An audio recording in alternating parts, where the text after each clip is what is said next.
All right. Got that. Cool. Let's get the show on the road.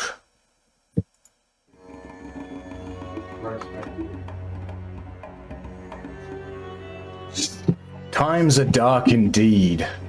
Phlan remains under the dominion of the green dragon, Vorgan Sharix, and the cult of the dragon seeks always to sink its claws in deeper and extend its influence. Now, to make matters worse, a second dragon has been terrorizing merchants on the Phlan path and wrecking ships on the Moonsea. Believed to be the same black-scaled worm who recently enslaved the lizard folk of the Twilight Marsh, known as Throstelgrail, or commonly called Velvet. The creature seems enraged and may be seeking retribution for the attack on its thralls by adventurers, who united them and set free its humanoid livestock. Whether you're known in Phlan already or your reputation precedes you, you've received word that a local merchant named Rolk wishes to employ adventurers to undertake a quest involving at least one of these dragons, and he's requested a meeting at the Velvet Doublet, where he'll provide more details. The Velvet Doublet is a luxurious feast hall located in the township outside Phlan's walls, and so you head there now. So, for whatever reason you're in Phlan, whether you've been involved in some of the previous adventures, I think some of you have, you would be kind of like potentially entering this this very prestigious kind of like feast hall, and it's a very fine place. It's full of soft chairs, but the only thing darker and richer than the wood that the tables are made of is the wine being served. And you've been kind of given directions to sit at this particular table in the corner, and so you're all kind of sitting there, and you can order some food and some wine or some ale, and you have an opportunity to get to meet one another if you haven't already. So let's do a round of introductions. If you just want to say a little bit about what you look like, why you're in Phlan, whether you've been involved with some of the recent difficulties that have occurred in Phlan, and yeah, we'll just go in character order, starting with Aquila the Red. Aquila the Red is just traveling back towards the Sword Coast after an errand he made for the Lord's Alliance in Thar. He has no idea what's going on here. He is as far removed from the events here as possible, and he is just passing through and trying to work off a little bit of his traveling debts. He is a Red Cardinal-themed Aarakocra. He carries a few weapons, but you'll rarely see him touch them, and that's about it. All right. Cool. I think he was involved in, didn't he? I think he was involved at the time that Vorgan Sharix initially took over. Was that the city of Phlan? Tyranny in Phlan? Okay, yeah, it was. My yeah, bad. That's all right. So so he did some of that and then left for a while, and now he's returned. Yeah. You guys were supposed to take care of this while I was gone. Things are still shit. For 20 minutes, I expect to come back and it's finished. Been trying. All right. And Gilzan. You got Gilzan here. There's this humanoid creature that you obviously know by now that does magic and is a wizard. And also likes to tinker around a little bit with contraptions and stuff like that. And some of his spells come through these contraptions as well. Very curious person trying to find his way back to where he's from. He doesn't get into too much. He's more about worried what you guys would think. But for him being here, he's trying to find some magic items and different things that might help him in his quest to return home. All right. Cool. Sebastian. All right. So, you guys see this about 6'7" elf with white hair, pale skin, blue eyes, rather tall, slender, of course, with long ears, long pointed ears. wearing noble clothes, obviously.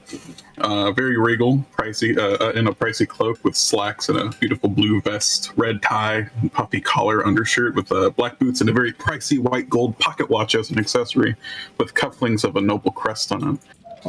He's just looking around as of right now, not really sure what to say or what to think of the people around him. But if any of you have a noble background, you may recognize him. Cool. He's probably right at home in the Velvet Doublet. Definitely one of the higher end places in the. He's sort of at the outer hamlet beyond the walls of Phlan. Somebody who's maybe less comfortable in a place like this, Scrofa. Yes, indeed. Yes, because this here is this lanky, red-headed human male who's, has the air of being a bit of a farming sort. He's been earning his pig sanctuary back home gold by working on adventures and such and sending the money back. But recently he's established that with all the gold he's gotten, but now he wants to maybe set up a pig theme park as a grander scheme, and so he gives Gilzan and a hug. You know, it's been a while. It's good to see you, man. And a killer as well. And he's like, "Oh, what do you think about getting in on this old pig park venture, eh?" And sort of give the other guys in the group a nod in welcome as well.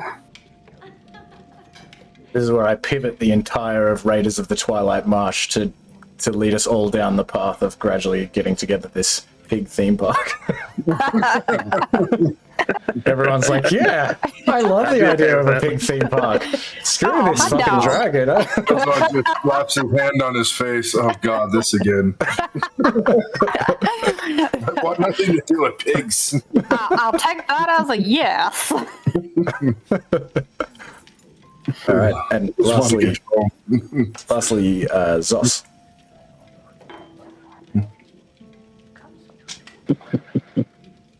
Oh, that's not my place, but close enough. It's in front of you. You see kind of rugged-looking tabaxi, who you almost kind of think is a ranger at first, but is definitely a fighter, just with bows. But Zos has just been kind of is an outlander. So, oh, there she is. So she's been kind of been going throughout her life from one tribe to the next. She was abandoned at birth. That's all I can speak. And then she was raised by goblins of the species, and then they somehow got her into elf training and got her into archery. She's kind of had this kind of mixed background of special between the goblins and the elves, so she can speak goblin and elfish. I should. Elvish? Yeah. It depends on the franchise, I guess. Yeah, well, Elvira. she's going up to all these. This velvet doublet has got kind of velvet chair, something velvet to touch. So she goes up and tries to pet as much velvet as she can. The Soft. I shall touch you. The proprietors look a little bit worried that you're going to like claw up the velvet. I try to make sure that my claws are away. Every once in a while, you just do a stretch, and everybody's like, "Oh, is it gonna happen?"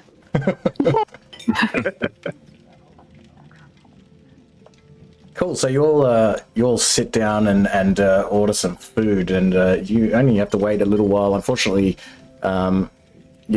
although your meal is delivered, you only just begin to sort of tuck into it, but then the door bursts open, and a dwarf in a nice, albeit dusty set of clothes enters the room, and he sees your group and walks over and grabs a nearby chair and joins you at the table.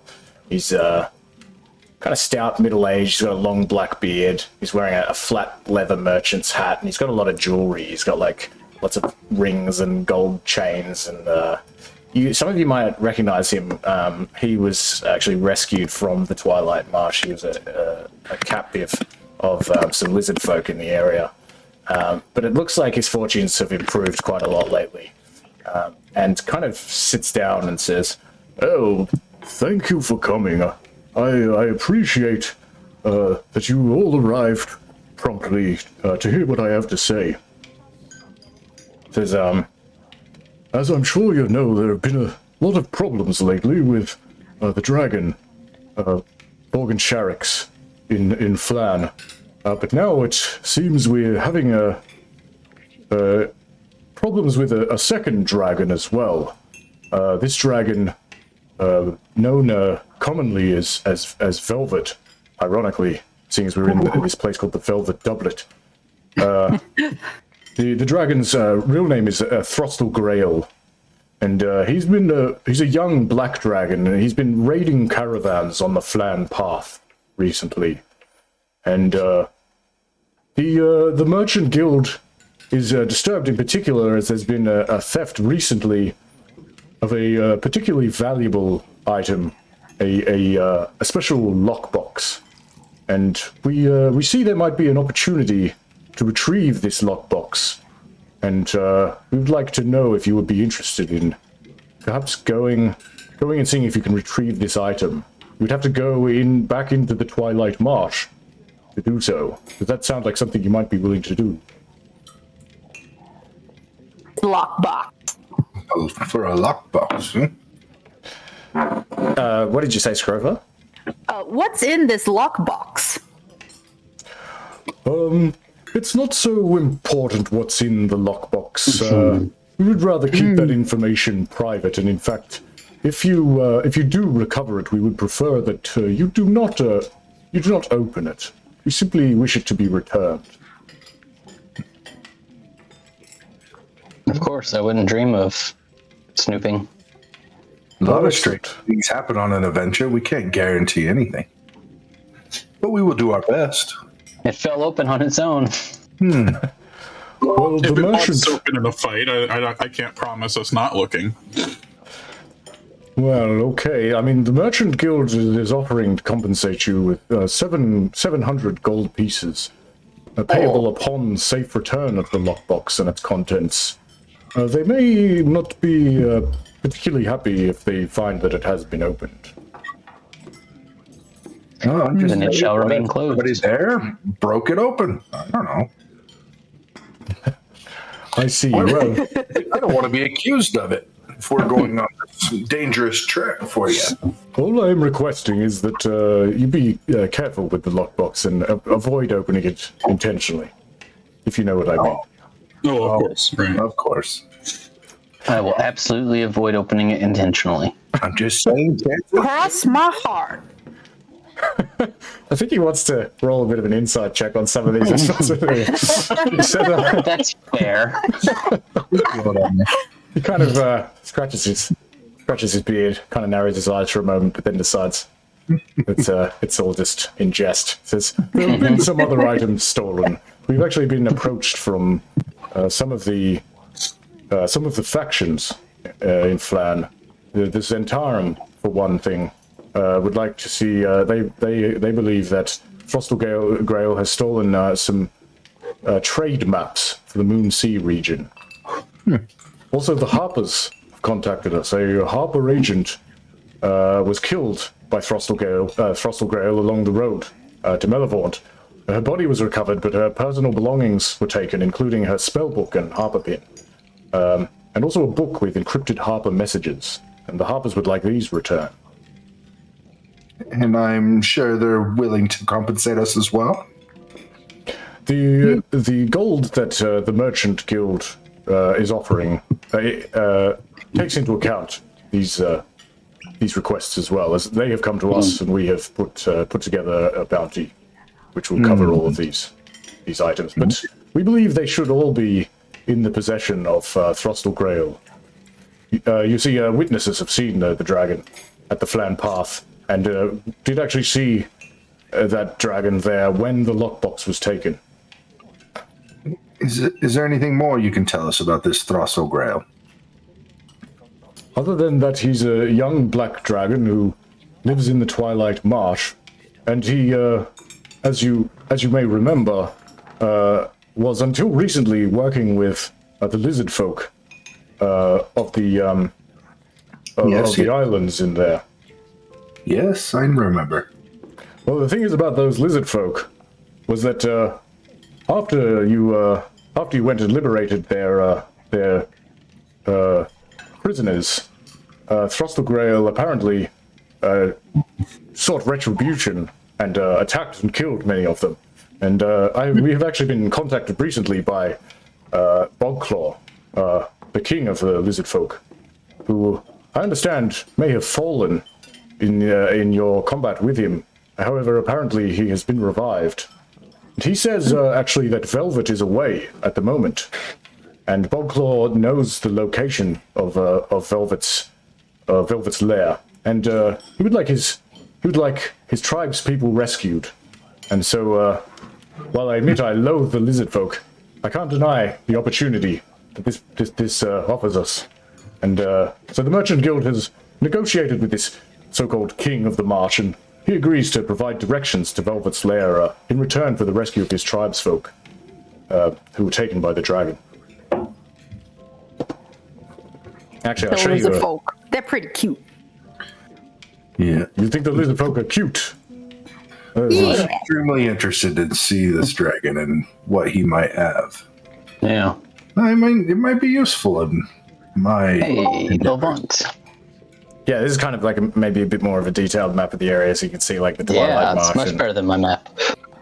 Yeah. Ooh, blood muck. Blood muck. If I go to the Moonwatch Hills, can I always see the map?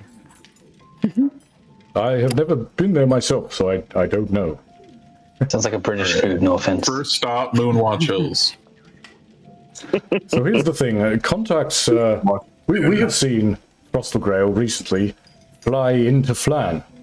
This was actually yesterday, and we believe that he is likely to be treating with Vorgan Sharix. And we have some contacts, some spies within the city, who have informed the Merchant Guild that the dragon may very well leave Phlan before dawn tomorrow, likely no later than 5 bells. And it should take him no more than an hour to get back to the area. And so we feel this represents a good opportunity to access his lair while he's not there. If you can get in and out, and before around 6 bells, then hopefully you will not encounter the dragon.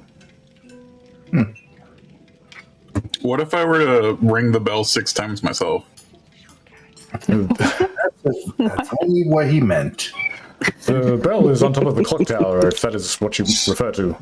But the old clock tower in Phlan is at the moment inaccessible as you go. I can float up there. But changing the clock does not actually change time. I see. Well, I suppose you may That's not how confuse. time works, mate. You may confuse the dragon. But I think perhaps we should not underestimate his ability to discern such a plan as that. Well, then I guess we need to move with some haste. I just have one last question. Certainly. Who does the lockbox belong to again? The lockbox was being transported by the Merchant Guild, but its actual owner is something we'd rather keep that private. Well, do we have a picture of this lockbox so we make sure we grab the right one? Or what it looks like, a description? Or what's inside of it so we know that we got the right one? Yes. Oh, don't be silly, Aquila. Well, the lockbox. He describes this lockbox to you in great detail. He has excellent, comprehensive notes on what it looks like.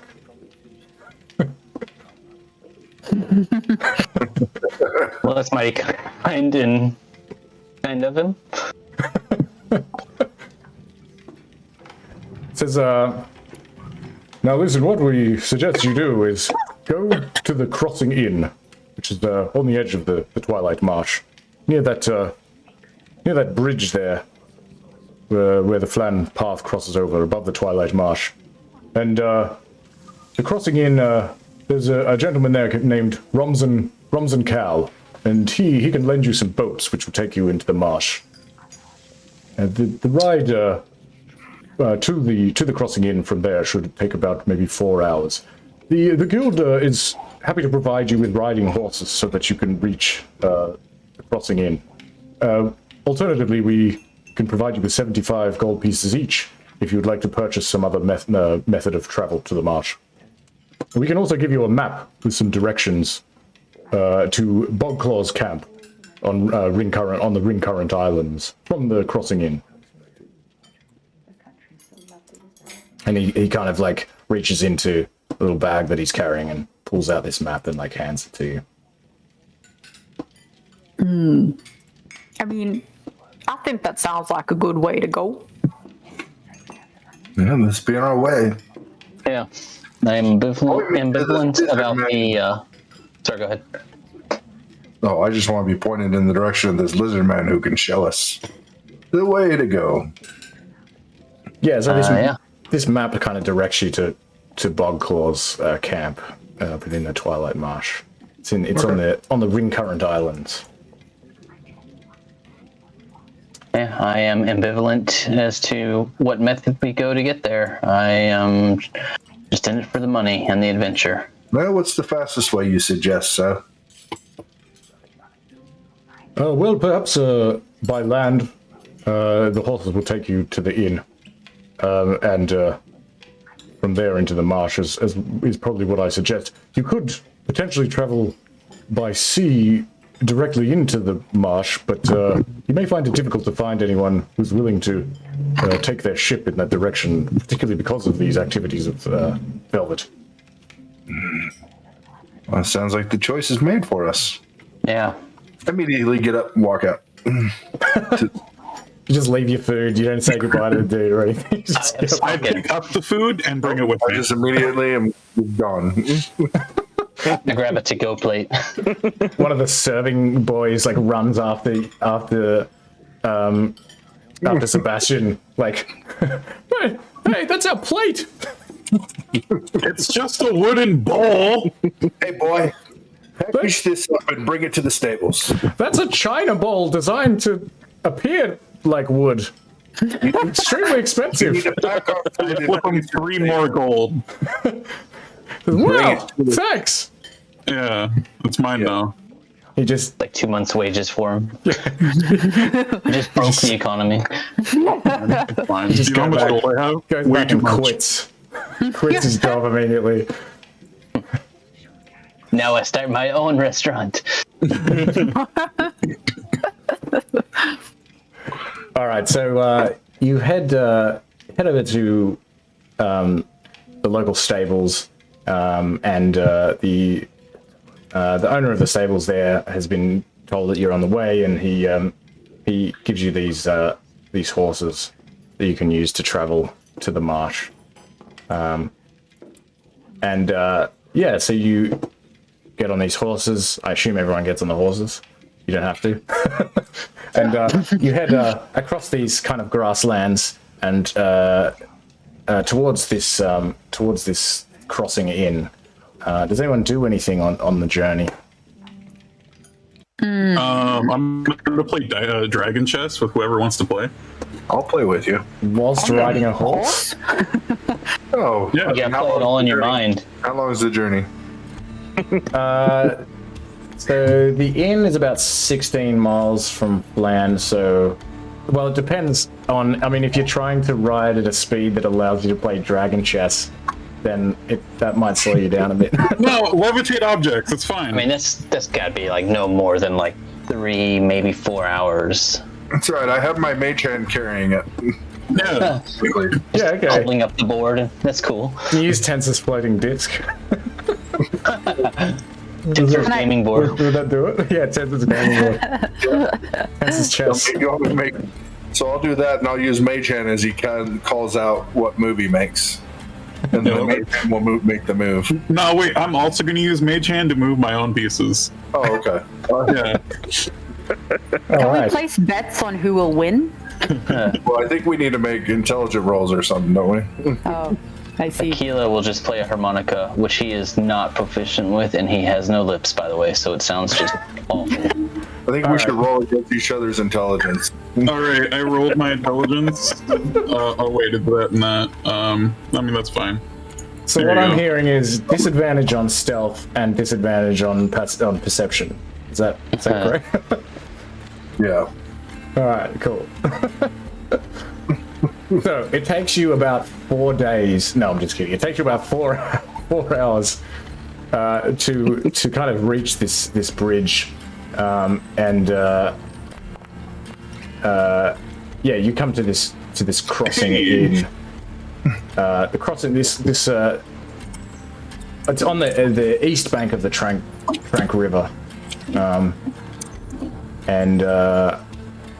it's known as a popular spot to meet and learn the latest news from across the northern shores of the Moonsea. And you head to the crossing inn itself, and you enter and see this wood framed octagonal common room used for both eating and sleeping. And there's only a few staff at the moment, and not many patrons. And a large man with a heavily scarred bald head watches you from a massive table near the front next to a window. And as he kind of sees you come in, and he gets up and approaches you, says, "How are you? My name's Ramzan Cal. I've been told to expect you. Are you looking for some boats to travel into the marsh?" Yes, please, sir. We're after. And these are quality boats, right? I don't want to get any kind of wet on me. These are some of the sturdiest boats we have in these parts. They come with my guarantee. It's good enough for me. If the boat starts sinking, I start flying. You're not worried so much about it. I guess we can all jump on a floating disc as well. There are a couple of small pole boats, and yeah, I'll take you outside, and he leads you outside, and he's already been paid in advance by the Merchant Guild, so he takes you outside and leads you to these boats, which are kind of tied up on the shore, and yeah, you get in these boats and travel into the marsh, which pretty uneventful journey. I won't make you do any like rowing or checks to see if you arrive safely or anything like that. It takes you about another 4 hours to travel about 15 miles in. I'll just adjust this time. What are we? Another 4.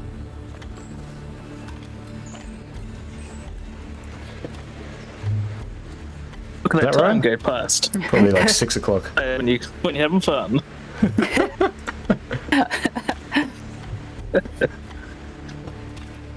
And yeah, so you head into the Twilight Marsh on these boats,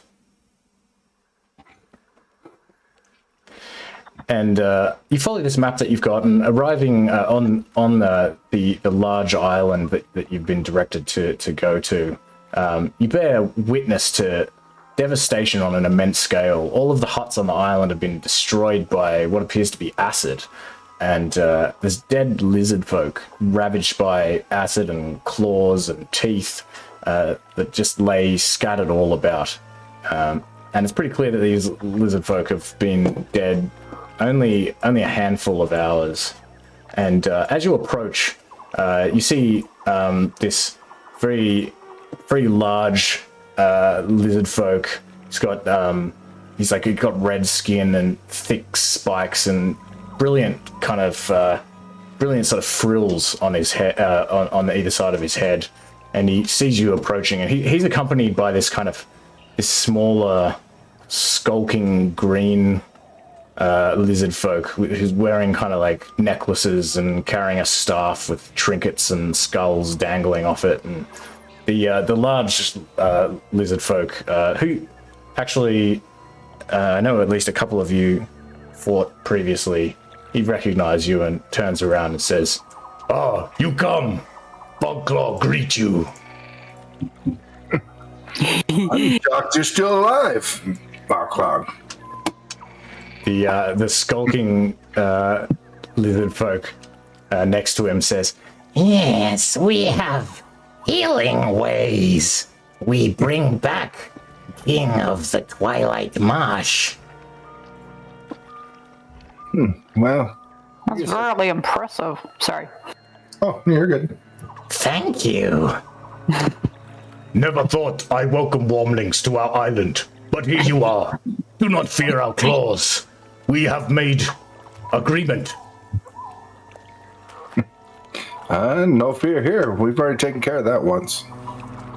Good. And you actually see the lizard folk looks to be like a shaman.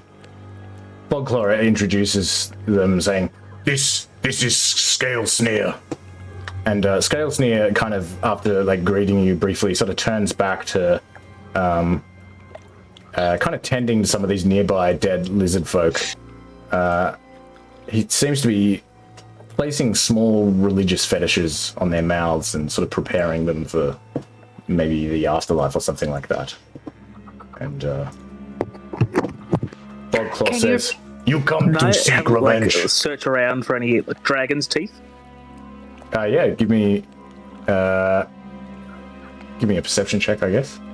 Dragon's teeth. Because you said that this had been kind of ravaged by velvet, so I was maybe some teeth had fallen out. Yeah. Give me a perception check if you want to have a look around. My one. Ooh. You have a good look around, and you find lots of evidence of teeth marks, and you find various bones and other things, but you don't find anything that looks like a dragon tooth. Thanks.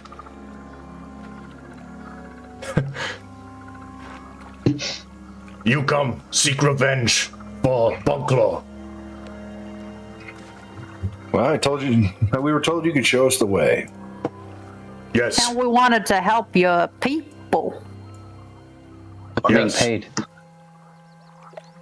Yes, Velvet. Not there. Though not know when return. You seek revenge on Velvet and on Hags. Yes, Velvet, bring Hags. Come and kill our people. Sorry, did you say rags? Like to wash yourself with? No, Hags. Not know what wash is. Bags? You know, things to put stuff inside of? No, Hags. Not know what bags are. Slag, hags, like you're, like the people like you you're find on the forging street. something. He kind of like No. sort of cocks his head to the side, like, You make laugh joke. Bugclaw not say funny things. You not make joke. I'm not making a joke. I'm just being serious. I don't know what you're saying. Bugclaw's clan, mostly killed, many captured. You go seek revenge on hags. Hags, not bags or rags. And on drags. Essentially witches, right? Yes, witches. Are they in his lair? No, they live in hovel. Do you know where this hovel is? Bloodroot Hollow. Yes, it to the east. Same Well, direction as Dragon. We're here to go to the lair. So I think you should take us there. Scalesnear kind of turns around from sort of like dealing with some of these dead lizard folk. Says, Velvet destroyed our village, and he was accompanied by 2 green hags who also did some of the killing. You should speak to them, hurt them, seek to pay them back for hurting us. Then we will tell you where Bogclaw, where he lives. What? But now's a good time to go find this velvet dragon because he's not home. What if we did that first and then went to the hags? good point. Bogclaw not know how long Velvet stay away. Okay, Velvet tell you where Velvet live. Bogclaw tell you. I forget my name in my own rage. Velvet lives. I'll make laugh joke. Bogclaw confused. Very stressful time. Fair. You know, if everything turns out the way you say it is, we'll take care of those hags. Good We deal. need to take care of the dragon business first. Okay, good deal. All right, I give you directions. And just as he's saying this, you hear this strange sound of this kind of like, it just sounds like movement coming from the water sort of to the north. And you look up and you see also like coming out of the water these sort of strange lights, wispy little balls of light, like lanterns bobbing in the mist, hovering across the swamp water. And it's kind of strange. You feel this sense that you're sort of like drawn to these things, but at the same time, the hairs stand up on the back of your neck. There's something unsettling about it. And this sound of splashing that you can hear draws your attention to this kind of point on the beach where you see what looks like this large green mass of thick vines and leaves shambling through the mud. Its roots are sort of independent from the ground, and it kind of like comes out of the water, and its tendrils are sort of outstretched towards you, like they're sort of like grasping or seeking to try to latch on to something. And Scalesnear sort of like backs away, and Bogclaw is like, "What this madness? This a curse of the hags. They attack us through their summons." And these things begin to come towards you, let's roll initiative. Yeah. Those things look like a big ball of spinach. Oh, fucking god. No, that's Let's get that. Oh, what a shame. And Frog, so if you go, Adrian, I didn't tell you. Oh, sorry. Go ahead. Frog, if you go to the top right and just click on the fist icon, just the second icon along, then it'll open up probably a split screen, and you can see the combat tracker in there. Nah. And wait, have you already done it? All right. Oh no, yeah. And then just click the die icon to the right of your name. And Gilzan has some kind of modifier that affects. Yeah, so normally I would cast Gift of Alacrity on me and start our adventure day. So that adds a D8. Okay. And also, if you guys want to place yourself like anywhere, I guess, within this square. There you go. I'm not worried about going first. Man, just when I thought I was going to go first. What are you, You can see from out of nowhere, it flops to 24. 24 plus 7. Is that right? Plus 7? What do you mean? No, it already added your 7. No, I also am adding Gift of Alacrity. My plus So 7 is that is without it. Yeah. So you get to add 14 to your initiative? Yeah. Jeez. Wait, really? Does it add the? Oh yeah, because that's just a 2, and That's just from my normal rolls. The +7. What's the 2? You're a wizard, right? So you've got +2 from your dexterity and like +5 from your intelligence. Energy, what? Yeah, Oh, sweet. from my subclass. So I get to add my intelligence to It's my initiative rolls. Cool. All right. Well, you're definitely up first then. I don't know, where was this lizard dude we were talking to? So he's kind of like hiding back here. He's sort of backed up a bit. Oh, okay. They're looking weakened and not up for another battle. They haven't had a long rest since their last one, right? It was like a few adventures ago. They probably had a sleep since then. Oh no, sorry. The attack of Throstelgrail was like only very recently, like a day or so. Yeah, that's what I meant. Prior. Yeah, they've been up all night tending to the dead. This is a protection mission now, at least for the moment. Yeah. All right. Gilzar. Oh, well, I don't want to get too fancy right now. It just is a waste. I could do your favorite area spells where you hate me. Who is range and who's melee? I'm sure we would have talked about this before. I'm range. Right. I'm both. So we got mostly range going on. For range. Range. Both. I try to stay away from melee, but I can do melee. I mean, I can try and smack him with my abacus.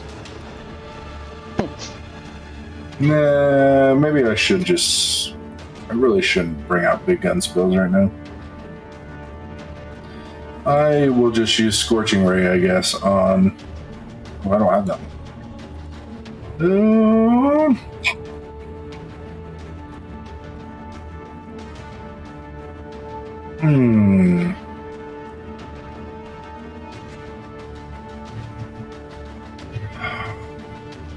I'm trying to be nice. Sorry.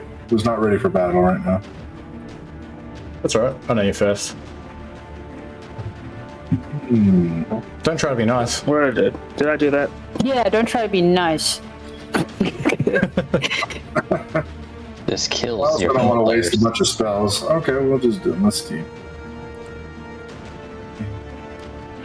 We'll then cast this then. So let's cast Sleet Storm.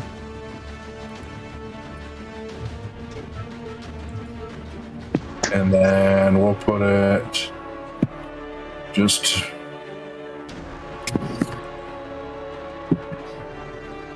Okay. there. All right. Saving throw. Saving Well, actually, throw. I can't get all of them, can I? Saving throw immediately. Yes. Okay. I can't get all of them. When a creature enters the spell area for the first time on its turn or starts a turn there, it has to make a dex save. I don't think it's straight away. Oh, it starts its turn there. Yeah, you're okay. Cool. All right. Anything else? Whoops. I don't want to do that. No, my owl's going to kind of hang back. So, Okay. Sweet. And I know you were first, but everyone just please remember to plan your actions before your turn during combat, just so we can get through at a reasonable speed. Sebastian. No, that's So- all right. I know you're first. It's fine. yeah, that goes. I mean, my owl's going to be with me, but Let me see. Okay, yeah, cool it is. So I'm gonna ice knife him. So I don't think you can see him. Can I not? Oh, Heavily I was obscured. severely mistaken. All right.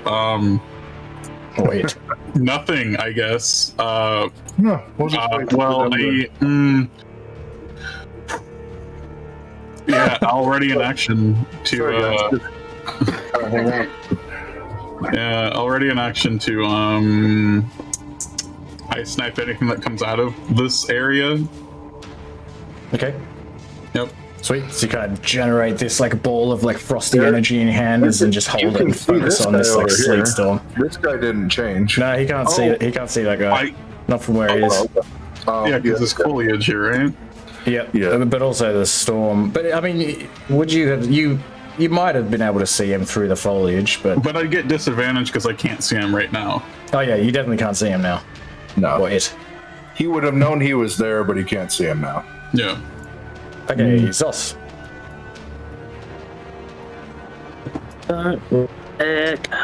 Sorry.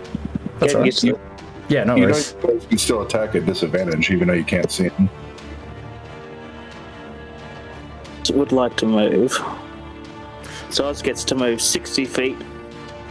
Okay. Once per turn, and then needs to rest. Yep. Do that. It's this. That's a lot of feet. Holy smokes. I'm 40 up there. Right. We can't see him just yet, can we?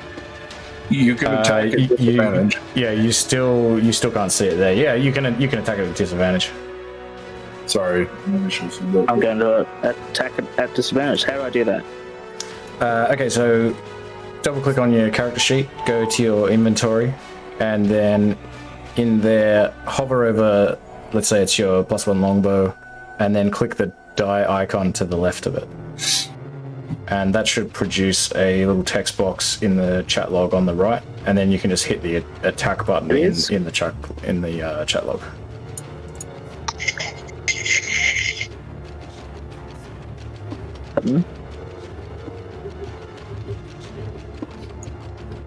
At disadvantage. Cool. Yeah, you fire this arrow into this sleet storm, and you just watch it kind of like disappear into the storm, and you're not sure what happened. Cool, I'm going to do the same thing again, because I've got bonus. As a fighter, I can do that. Sweet. Let's do it again. Oh, No, I was thinking that sleep storm did damage. I was reading a different spell. Yeah. I'm sorry, guys. I thought it actually did damage. It's been a while since I played. How many times have you used this spell? That one you feel like you kind of see it like fly into the storm, but it gets like blown and just like hits the side of what you can see as like this trunk just lying on the ground there.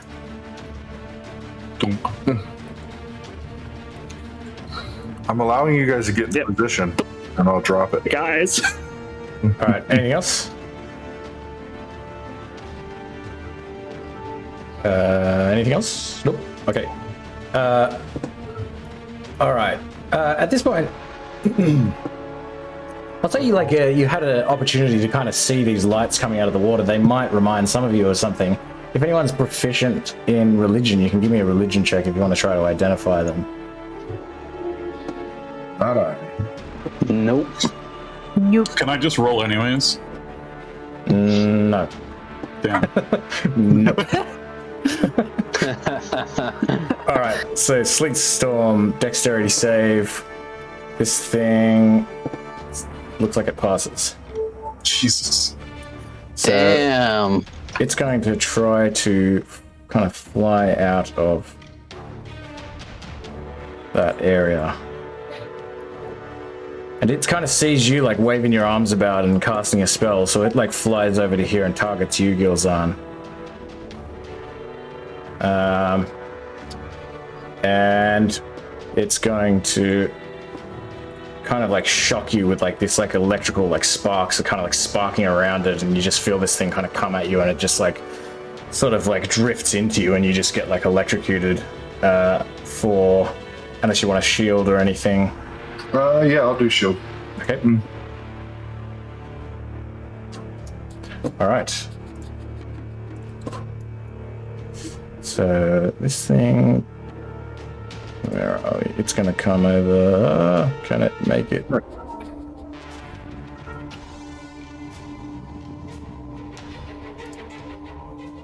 Okay, it's going to hover over to here. And this thing's gonna like, oh yeah, it needs to make a save. Didn't I ready an action for one of these things to come out? Yes, you can use your action if you like. All right. Although it's gonna have some cover from where you're standing. That is okay. 24 is a hit. What? And also, it looks like Gilzan and Scrofa, do you need to... Is it just any creature? Oh, this sorry, against- I'm... Never mind. I'm thinking of, what is it, like Ice Knife? 15, so it looks like it passes. No, that's for a different thing. I still have to roll to hit. There you go. So how Ice Knife works is initially... I realize it's Frostbite and not Ice Knife. Alright, so it just gets 3 cold damage. That's not it. No. Oh, Lord. D10. So it's a D10 plus how much? Just a D10. So 1 The third damage. save, the target takes 1d6 cold damage and it has disadvantage on the next weapon attack. It's just a d6. No, so Ice Knife. It's the first impact is a D10 piercing damage. Sorry, you cast Frostbite. You cast Frostbite.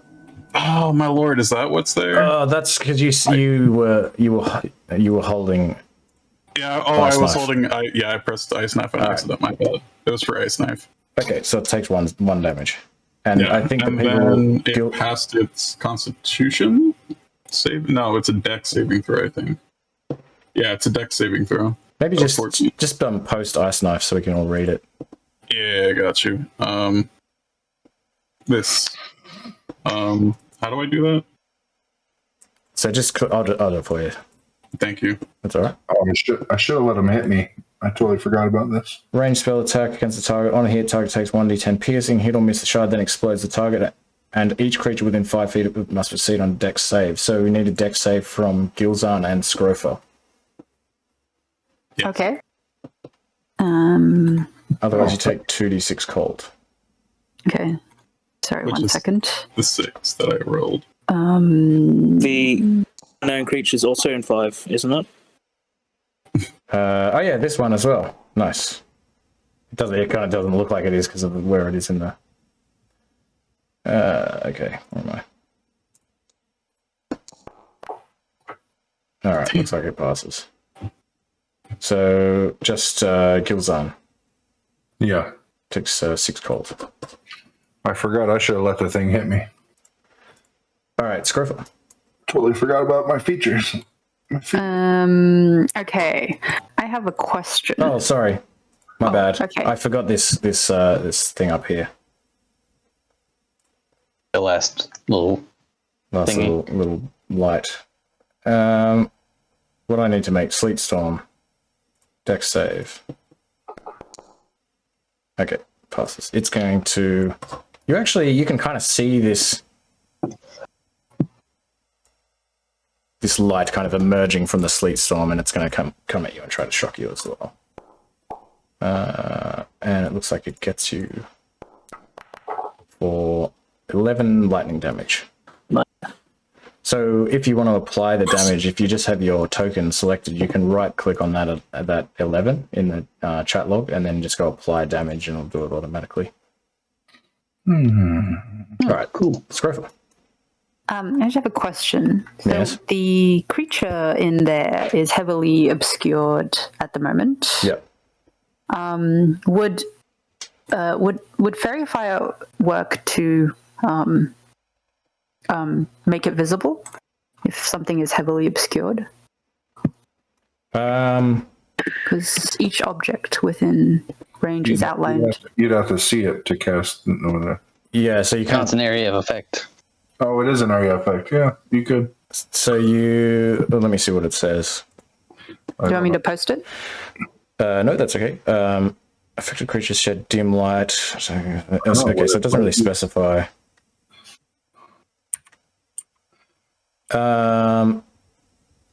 Heavily obscured, I would say that it would have an effect on it that would potentially allow you to see it more easily through the sleet storm. Yes.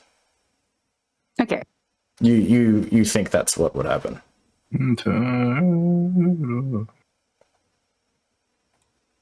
Yeah. In our favor if that works. So All right. Yep. I'd have to really see. Looks like it fails. Woo! All right. So it kind of lights up with this. What color is the fairy fire? Stinky green. Lights up with this stinky green color that you can kind of see through all this like ice and snow and stuff coming down from above. Awesome. And bonus action healing word to Zos. I don't think you can really see Zos from where I you can't are. see Zos. Okay. Then Yeah. proceed. Do you need to see for healing word? What does it say? Let me just see. Yeah, you have to see. You have to see. Okay. Yep. I see. All right. So you see this stinky green shining thing kind of like shamble towards you. And it's going to keep shambling towards you. And it makes it to here. Okay, It saved its dex throw. Oh, it forgot to do its dex throw. Yeah, Dex save. we'll see what it Might not make does. it that far. What did I have to hit? You fail. Okay. So in that case, is whatever higher than that. But all right, 17. 17. So can this thing even be prone? It's kind of weird. I guess it can be. So it's prone. So instead, it's going to kind of like it kind of like gets like you see this like through this green light and all this sleet storm and everything. You vaguely kind of see this like shambling mass of like plants and stuff get sort of like blown back, and it gets like flattened on the ground and kind of gets blown back into the water a little bit. But it's going to kind of like make a second attempt to kind of struggle against the wind and the snow and keep shambling forwards. And so, it's weird how it's, there we go. Okay. So it's going to stand up and it's going to move to there. Okay, Aquila. All right. Seeing one of these little glowing things attacking my buddy Gilzan, I'm going to go ahead and use my action to throw a psychic dagger at it. Okay. It'll have a little bit of cover. And that looks like it'll miss. All right, and then I'll use my bonus action to do it with the secondary blade. All right. Man, I'm rolling like shit tonight. That unfortunately misses as well. right. Ginsu and Scrope are sort of waving their arms about, and it just kind of like distracts you a bit, and it just misses. It just flies over the thing and goes into the sleet storm.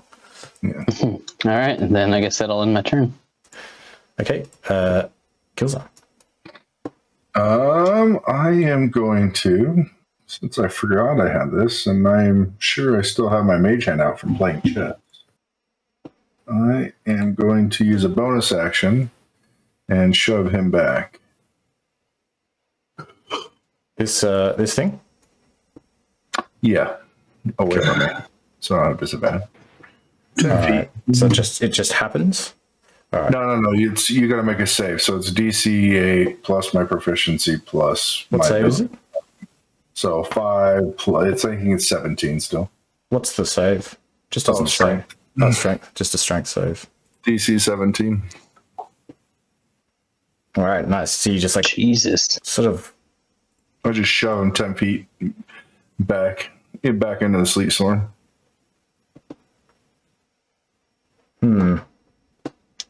Yeah, telekinetic. Okay, cool. So you use your will to push this thing back into the sleet storm, so it goes like probably there.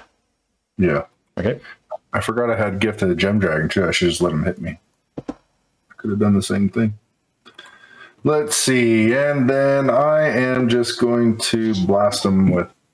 I'm going to blast the other one with the. Let's do Mind Sliver. Actually, these little things. No, I'm just going to do Firebolt. Let's just do that. The other one that I see right here. Okay.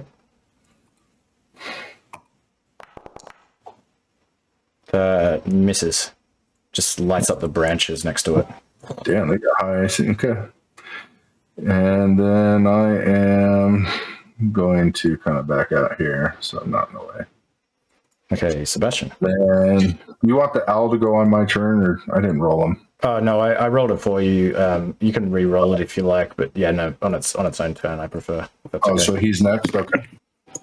So it's going to fly by and distract this one. No, sorry. The owl is owl's on its 18. own turn. Yeah, he's after me. Oh wait, I'm not looking at. Sorry, I'm not looking at the thing. Sorry, go ahead. I apologize. No worries. I was looking at the roll, not the That's all right. initiative checker. All right, Sebastian. All Not right. an owl. That makes sense. Where'd it go? He's right there next to you. No, my snowball storm. Please. Oh, Hey. I don't know. Okay, anyway, so I put a snowball storm right here, so everything in a 5-foot radius of this must make. Oh, right. Sorry, I removed that because I thought it was accidental. Snowball storm. Cool. Okay, Right, so it's there. like there. Okay. No. Everything needs to make a dex save. Pass. That's Wait, a pass. that's past. Shit. This one also pass. Oh. Oh, it hurts to see. Is this save or so? Which takes 3. No, half as much damage on a successful one. Okay. These things have really good dexterity.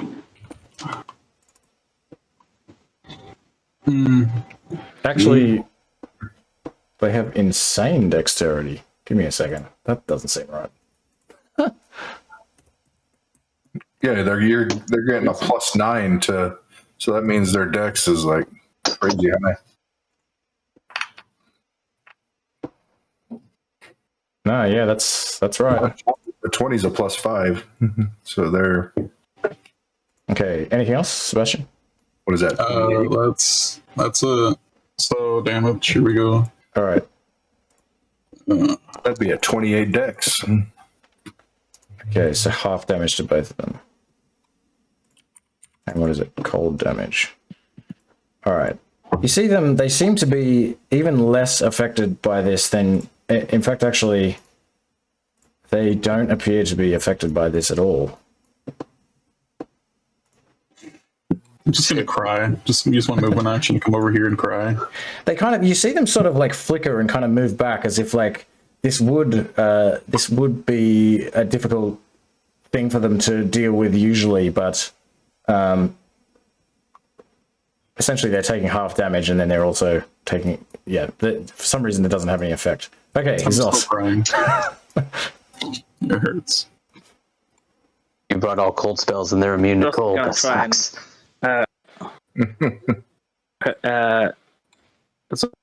Oh We're shit! right I here. completely forgot a thing of mine. Hold on. I will tell you that in a second. Go on, Zos. Now, this unknown fire-like thing, I try and do it twice. Yeah, you kind of hack at it, but it just sort of just dodges out of the way. It's just kind of flitting around in front of you. I don't like that it's flitting around in front of me, so I'm going to whack it, try and whack it again. Nope, still flitting around in front Come on, what is this roll? What is this? Anything else? Freaking, what can I do now? That was my big plan. Whack it twice and then run. I'm not gonna run because it's gonna come and get me a one of that. So I'm just going to. I'm staying here. All right. Okay, so this one's going to make a dex save. What was the DC again? 17. Okay, it fails. So it. But it doesn't. It just kind of gets blown around. You see it kind of struggling against this storm, but nothing actually happens. It seems. So it's going to kind of like fly up and like over the storm, and then kind of like fly down into around here. And it's actually going to kind of fly at a killer and try to shock you. Looks like, I don't like that, so I will cast Silvery Barbs. okay. How does this work again? You just have to re-roll and take the lower of the two. Nice. It's just And I'll give myself advantage. Well, fuck me. Dirty 20 it is. All right.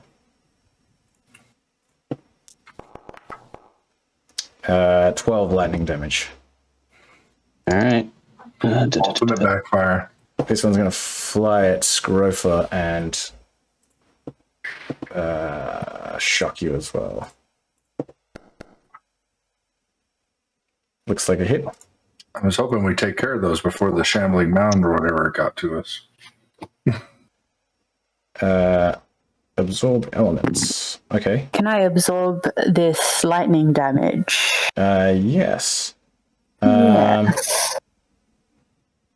Okay. So it lessens the Use it to effects. power the pig farm. So you have resistance, so you take half the damage. Okay, cool.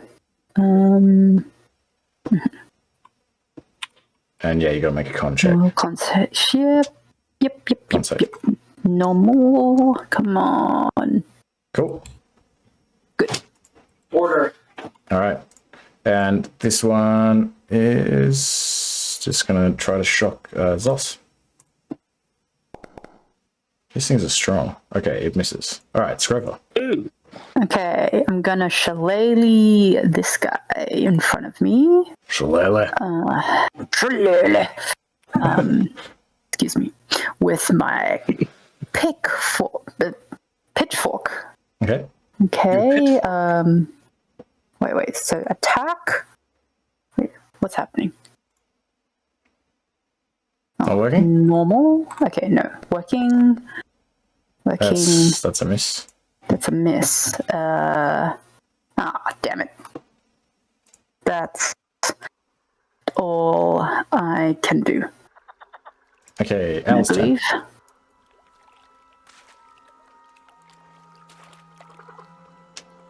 Ginzu, you're on mute. Sorry, you're waiting for me. Sorry, they're asking me about food here. Let's see. The owl is going to let's swoop into this one and give it and use the help action and fly back out. All right. Okay, so this thing will make a dex save. Looks like it fails again. So it's going to get prone, but then it kind of like rambles up and continues to dash forward.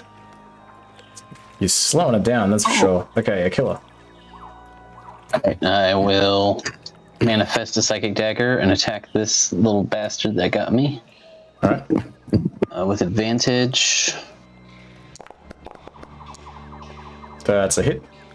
Alright, so he will do damage and sneak. 9 plus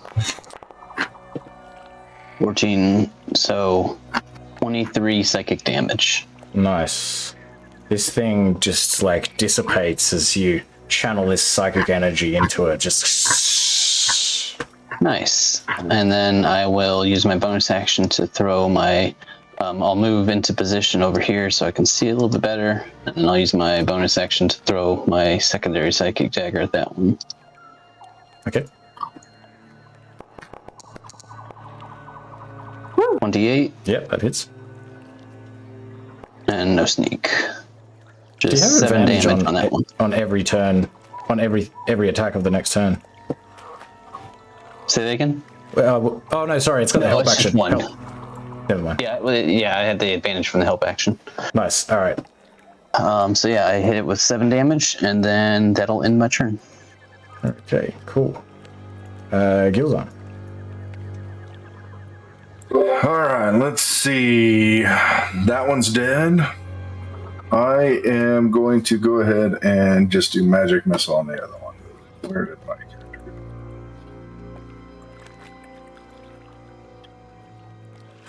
go? Let's see. Should I do that? No, we'll just do it here.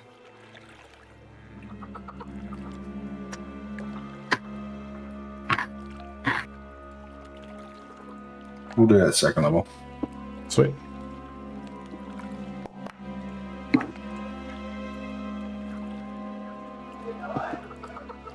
So what's that? 16 damage? Yeah, they did it by 4 dice, so 16. Nice. It also dissipates. Anything else? I am. I'll push this guy back 10 more feet. So I'll just use my feature. He's got to save DC 17 strength. Strength save. It manages to resist you. Alright, Okay, I'm good. Sebastian. Alright, I'm gonna move my happy ass up here. Yes. And then I'm gonna ready an action,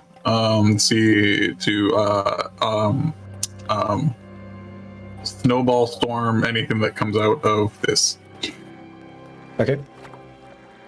Sauce. I'm gonna be very predictable and just use my ray and whack it. But predictably, I probably won't hit it. Do it.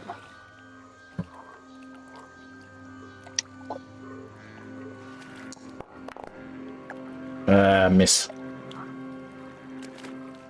And let's see. Do you want to see another miss? Miss. Jesus. He told you. I didn't want to say another miss, but oh. Neither did I, but I knew it was coming. It's gonna try to shock you back. But that's a miss. Alright, Scrofa. Good fighters. Okay. Scrofer is gonna turn into a big pig elk. Alright, pig elk. The pig elk. I need to find that one. It's a rare creature. Not very common, but very powerful. Okay. Wild shape. Ooh, oh, so majestic. Guess you'd be like there. And Yeah, bitch. is gonna try and run towards this creature. Okay. It's not prone, is it? No. Okay. Okay, sorry, 1 second. Ram. Yeah, attacks with its ram. Okay, and we'll try and ram this creature. Okay. And you have advantage. Oh, actually, it will kind of even out. It will Just be cancel flat. out. Yeah, but that hits. Woo! Nice. You charge at this thing and like lower your head and just like dig into it with your antlers and just pull out all of these like vines and leaves that just go like flying up and get blown away in the storm. Ooh. Cool. Anything else? No. Okay, Al.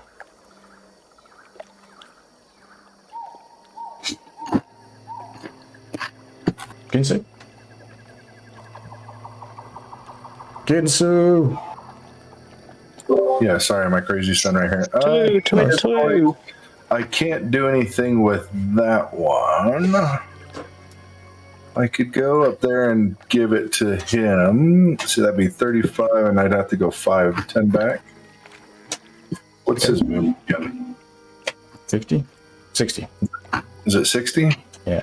I just looked at it and then immediately forgot. No, Okay. that's all right. I can go right there. Okay. Okay. Alright, so this thing reaches out with its tendrils, and I guess it can't see in here, so it's going to have disadvantage.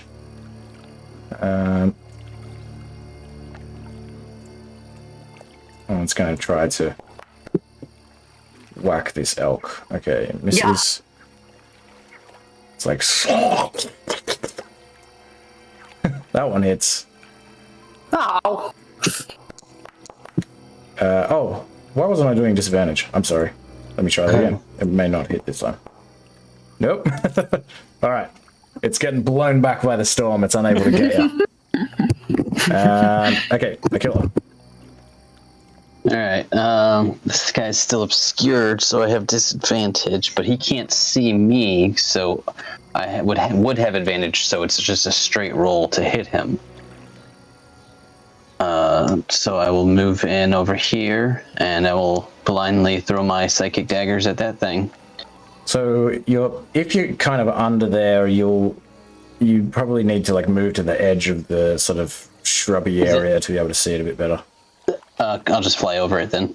Oh, yeah, okay, sweet. Yeah, so you'll just have a I am a bird. flat attack. So yeah, I will make a straight canceled out roll of my psychic blades. Cool. And that's probably not gonna do shit. Miss. Alright, and then I will bonus action try again. This thing, actually, if anyone's proficient in nature, you can give me a nature check as well to identify this thing. The 24 definitely hits. Alright, so it would be the bonus action. It's just a 1d4. Scrover's never seen a thing like this. So 7 damage plus, because it's next to my ally, sneak attack.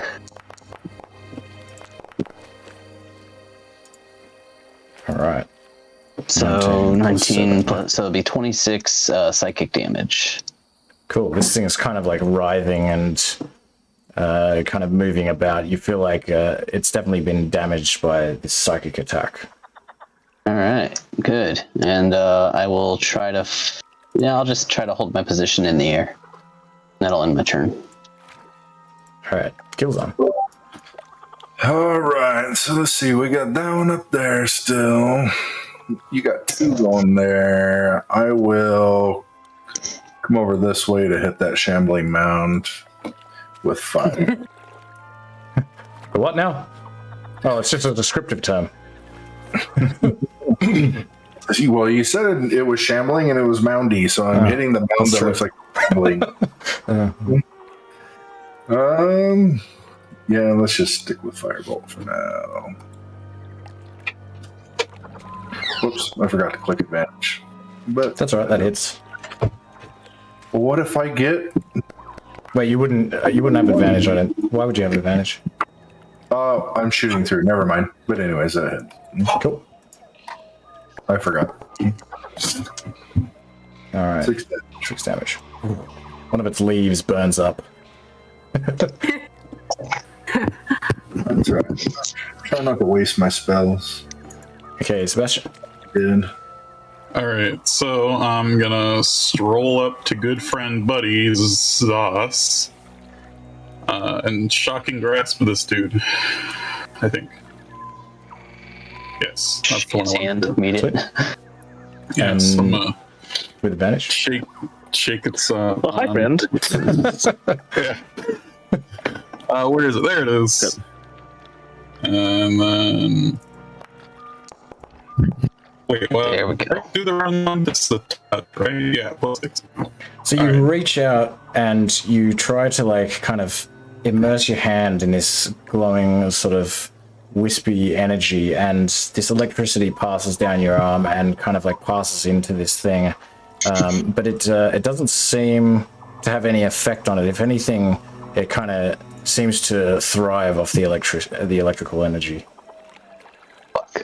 Nice to meet you. That's my turn.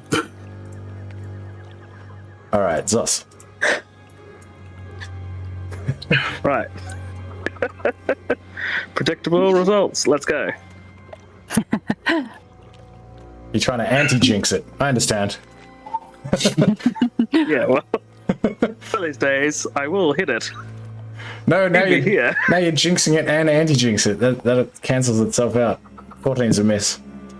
Oh. Right. I anti-jinx it. I'll never hit this damn thing.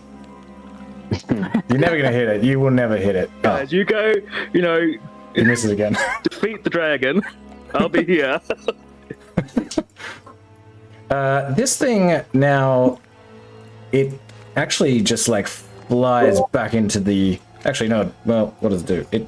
It flies over your head, and you can both take opportunity attacks at it. And it's going to actually fly into the storm. You might want to get your money back from where you trained. Oh, And it looks like past the Them dex. damn elves. It's ridiculous, Dex. oh my gosh. Trying. I'm just gonna punch it on its way out. Then I guess. All right. You just kill it. That hits. Please. Somehow, Alright. you feel like you've Oh no. landed a. You hit it, but your head just goes straight through it. Kill it. Oh, God. Wait, so it didn't do any damage? I'm here. No, Oh, because the -1 strength. because it was 21 hits. First time you could hit it. Ooh, nice. That's fair enough. It like flew straight at you and over Right, your head. You're damage. just like, what? Hit it. All right. But as your rapier slices through, you feel like there's a good chance that you didn't have quite as much of an effect on it as you would have liked. But it does seem to kind of, it sort of breaks apart in the air a little bit and then comes back together. It flies into the storm and it's kind of like struggling against this this storm. And Scrofa, as a giant elk, you witness this thing as this kind of like little like arc of electricity just goes like, and it actually shocks this shambling mound of stuff, and that yes, it has a strange effect where you see before your eyes this kind of shambling mound thing appears to kind of like grow a little bit before your eyes and become almost strengthened by this shock of electricity. And it's your turn. I see. Well, I can't tell anyone this, unfortunately, because I'm an elk. So I don't know you what just elves hear do. screaming out noises. Something is wrong. I'm gonna just lower my head, keep my head down, and ram it again. That gets it. Yeah, see, there's the elk noises. This is so majestic. All right. Bludgeoning damage, yes. Again, you tear off some of its leaves and vines and stuff, but you feel like it's sort of somehow resistant to this to this attack. But Okay, you do some damage to it. I'm gonna run away. Oh, All right, it'll reach out and try to whack you with one of its bigger knotted tendrils as you run Damn it. away. Ooh, looks like it hits you for 17 bludgeoning damage. oh my god. He still gets disadvantage. He's Ah, crap. inside. He's inside. Oh yeah, Does you're it, right. Does it really hit you? Yes, it Oh, does. Still hits it you. does All right. really hit me. Alright, don't allow Adrian to roll twice. I've got that DM always wins mod on again.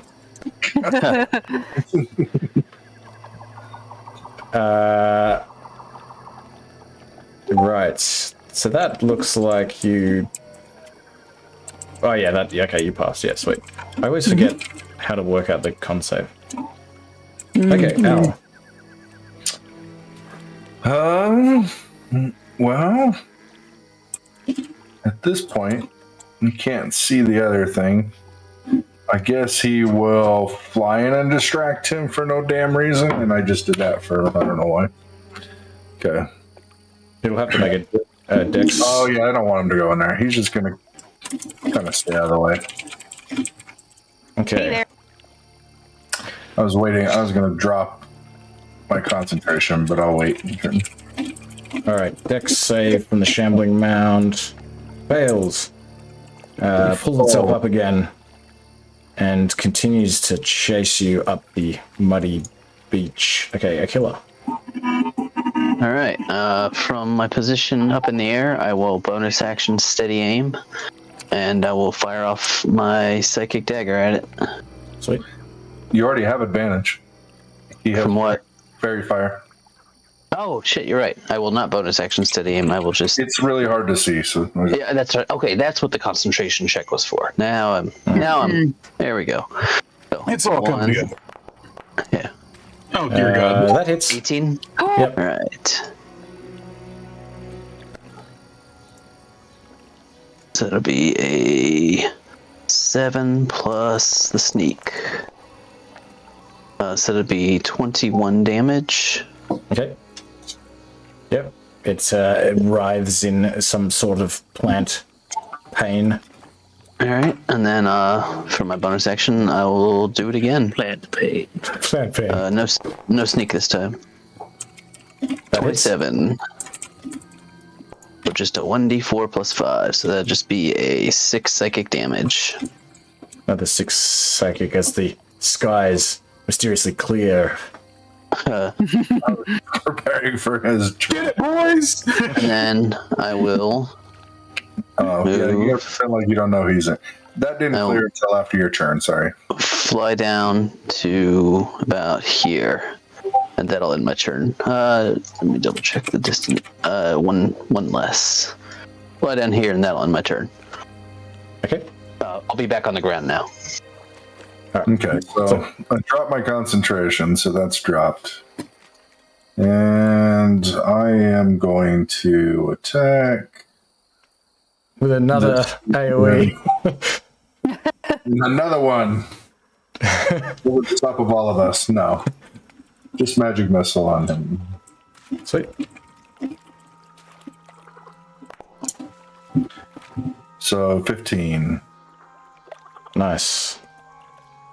This thing like significantly shrinks in size as like much of its light diminishes. Good, you sick son of a bitch. But it's still kind of flitting about, almost like a little wasp or something in the air. And then I'm good. It's actually, I still have a bonus action, huh? Let's go ahead and see if I can shove him 10 feet back again. Before I move. What's the save again? I forget. 17. Strength. And then I'll move here. Yeah, Ah, look at that. back. You fail. probably here. No, not him. Gambling mound. Oh, I was thinking like, what's the point of that? Why would I want to push the dead? I don't know. I didn't question it. All right, Sebastian. All right. We're doing it again. Ice knife. Wait, that's not ice. Wait, that is ice knife. Okay. I was You just might trying need to to- get in the you'll middle need of to- all of us. You'll need to move a little bit, Sebastian. Otherwise, you'll struggle to cast the spell over Zos. What are you talking about? I was already prepared. 22 hits. Oh, what are you targeting? Sorry. Blink. All right, Blinky. Yep, 22 hits. Okay, Blinky's dead. And then Oh, wait, there's more. Dexterity saving throw. Now it's exploding. Dex save. Yes. All right. And So it gets then- hit by the and then shard of ice. An additional 10 damage.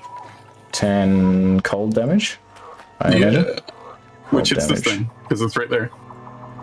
Strangely, although it looks like it's damaged, the cold damage doesn't do as much as you're used to seeing it do. Damn. It's a good thing I Oh, well. shoved you a little bit. Okay, Zos.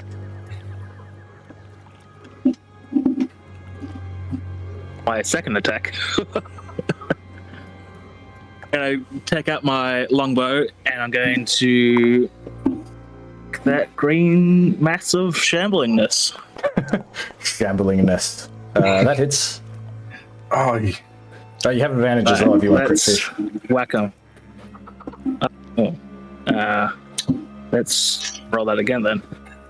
I think But my that doesn't storm probably was really help, distracting. 20. pretty good. Yeah, let's I've not the 13. And let's get damage done. Get the damage done. 10. Okay. It like goes through And one of its piercing? vines, but again, it looks like you damaged it, but not as much as you would like. But it is beginning to kind of move a little bit more slowly, and looks like it's been pretty. It's getting pretty wounded now. It's a magic bow, right? Ah, you're right. It is. It's a +1. My bad. I apologize. It hurts it as much as you would have expected it to. And I'm going to magic bow again. Magic bow, go! Advantage. That hits. Bow attack. That's it. Oh, that's cool. Wasn't expecting it. Let's go. Yep. Damage, please. Damage. Normal. Nice. Another 11 damage. Okay. Screw it. Boss, sorry, my bad. hold on. Can I hide? Well, not hide, but can I get cover over here? So you'd have to move through Gilzan to do that, so you need to kind of... Wait, can you... Oh, yeah, that's alright. Yeah, you can do that. For some reason... Yeah, I've got 60. Yeah. Yeah. Oh, you got 60. Yeah, no worries. Sweet. Okay. Yeah. Perfect. Cool. Okay. Better, Go better for. go around me. Go is- around, not through me. Oh, sorry. 1 second. Scruffer's gonna move over Goes here, and because Yeah. it's in a straight line. You can't move into its space, though. Oh, is this 20? I think this was 20 feet. I'm moving 5 feet back. No, it's you're still in just its space. Yeah. There you go. Okay. I think Charging. that should be 20 feet. Yep. That'll do. Okay, so, and now I'm gonna also... Oh, sorry. Ignore that. I'm also gonna ram this guy. Oh, so so saving, or do a strength save. Okay, so it passes the save. Oh my god. So it's not going to be knocked got prone, a lot basically. Yeah. 16 hits. Okay. You do have advantage as well, if you want to fish. Oh, can I? Yeah. Okay. Okay. 11 bludgeoning, but again, not as much damage as you would like. One thing is, I think I have a feature that means my attacks in wild shape are magical. Oh, sweet. In Scrofa, sorry, I just have to double check my sheet.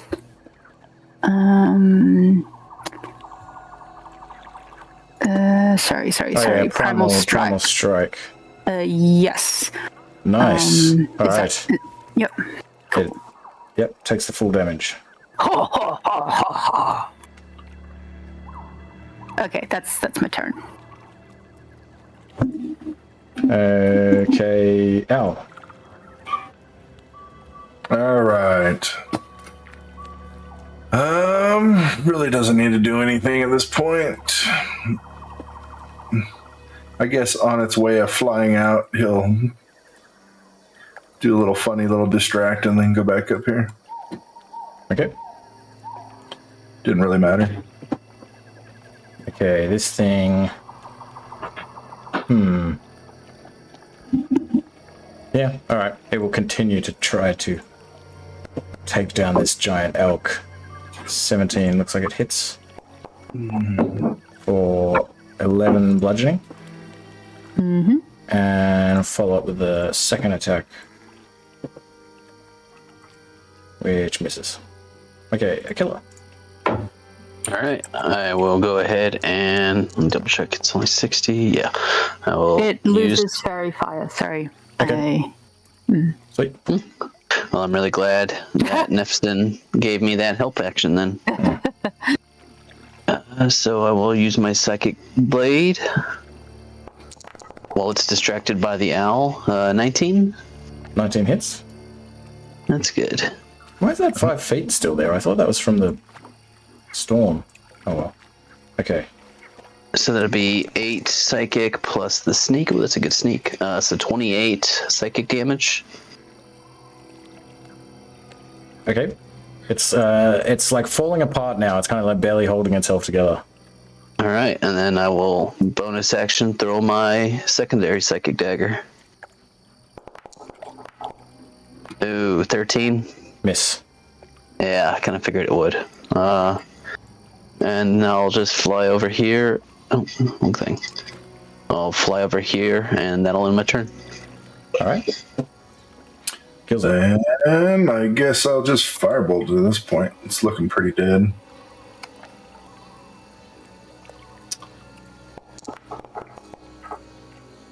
That hits.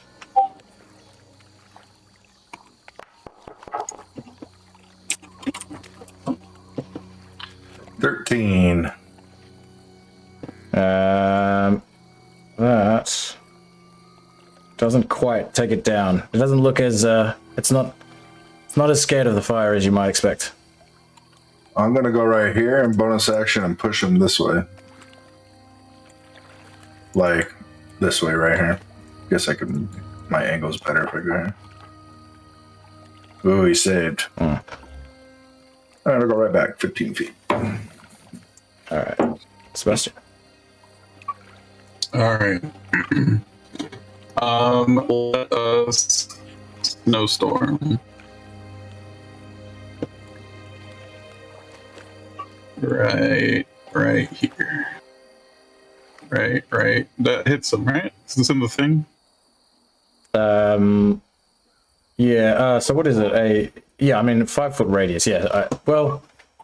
I don't know how to put it there correctly. You'd have to go one to the left. Yeah. I mean, I guess you can just target it. It's fine. Yeah. Yeah, okay. There we go. Save. Dex save. Fails the dex save. Yes! Excellent! All of that! Oh wait, +3, because it didn't count it. So, 11? No, 12? How do you want to do it? What happens? A portal from a weirdly frost-like dimension appears above this thing, and a bucket load of snowballs comes out like Frosty the Snowman was coming for revenge. All right, and these snowballs just like pummel this thing into the ground and just like freeze all of its remaining leaves and vines as it just kind of freezes into this like patch of like mud and frozen water on the ground in front of the elk. And we're out of combat. Oh shit. And Bogclaw comes over and says, "You did good. We defeated that strange shambling creature. Good job, everyone." Yeah, we. Do anything. Be together. Everyone equally contributed. These creatures sent by hags. Bogclaw know it to be true. Scalesnir says too as well. Can Scurfer inspect this creature to see if it is, like, has signs of hag intervention? Give me an Arcana check. Ooh.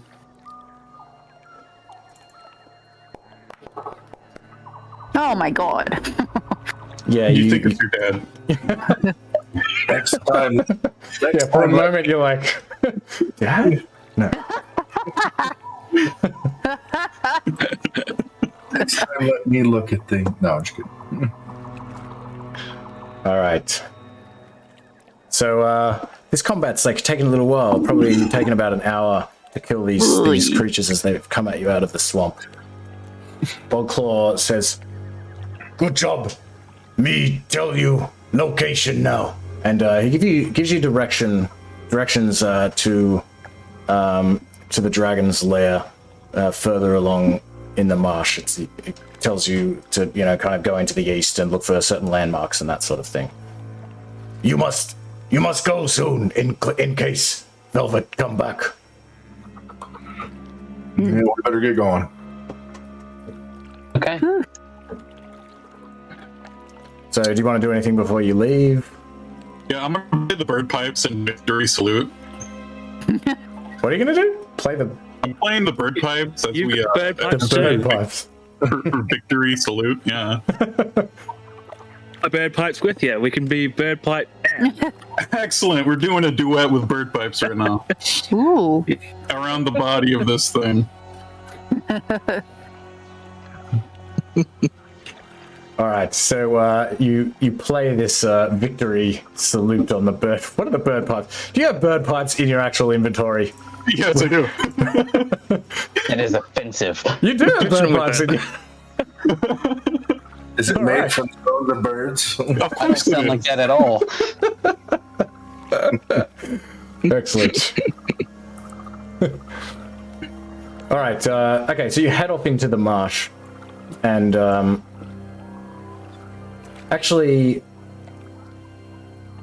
I'll say, I'll say, even though you didn't really actively have a look around, that as you're kind of leaving the area, you notice a bunch of you notice an amulet on the ground that looks like it might be fairly valuable, and you I'm can gonna wear it. collect this amulet.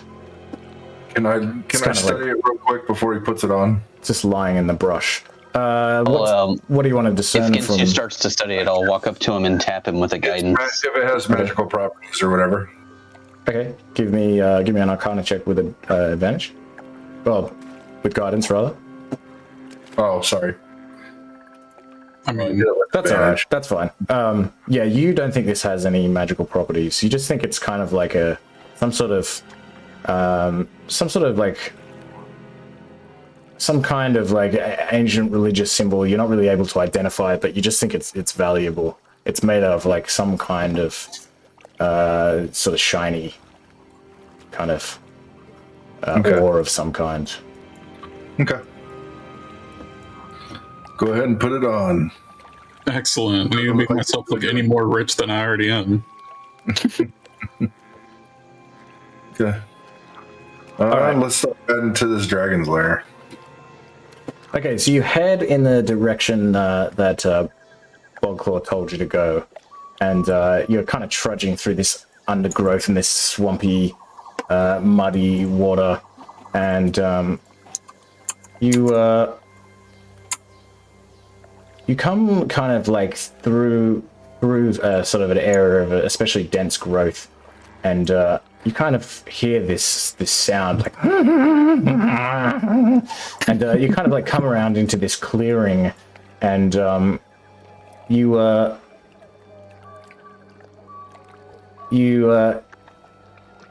let me see. Yeah, you see this curious figure in this clearing. It's looks like it's a goblin, and it's carrying a small basket of half full of berries and flowers and maybe some other strange things like dead lizards and other such things. And this goblin is like kneeling next to a body, rifling through its pockets with one hand, while its other hand is holding a tiny dagger. And you can see that the dagger is still wet with blood. And he starts at the sound of you approaching. It's very difficult to move stealthily through this marsh, and he kind of hears you coming, and he seems a bit startled. He just kind of turns around and stands up. He's like, drops the basket, but he's still holding the knife. He says, Huh? Who are you? Go from this place. You don't belong here. You don't need to belong here either, pal. What? I belong here. Me? No, you don't. Me always lived here. Prove it. Me not know how to prove. What you mean? Exactly. I have proof that I live here, and the proof is actually in that little hovel over there behind you. Thank you. So get out of my house. give me a deception check. Wait, so you point. So there's no hovel behind him at this point. It's fine. So you can do it with disadvantage. Oh, That'll does do. it matter? He like turns around, seeing that there's no hovel there. He's like, That not hovel. Only hovel near here. Bloodroot Hollow. Hag's Hollow. You scared it off. It's on chicken legs. Very confused. It's definitely not believing your lies though. It's fine. You lied to Rory. Griff is gonna say, hi, Rory. We're actually here to help some lizard folk and trying to find this dragon and his items that he might have stolen. Yeah, if we'll be out of your hair if you just let us pass. Trying to find dragon. Hags talk of dragon. But Rory not know where dragon is. Only know where dinner is. Yes. If you stay, you come eat dinner. We're actually on a bit of a tight schedule. Thank you though. Dinner does sound lovely. But yeah, do we already know where the dragon is? Like where the dragon lives? You've been given directions, and you think, according to what Bogclaw told you, that it should be somewhere around here. Actually, like maybe not much further. Did Bogclaw did he give us? He wanted us to not go after the dragon. He wanted us to go after the hags, right? Yeah, he wanted you to. Well, he wanted you to do both. That motherfucker.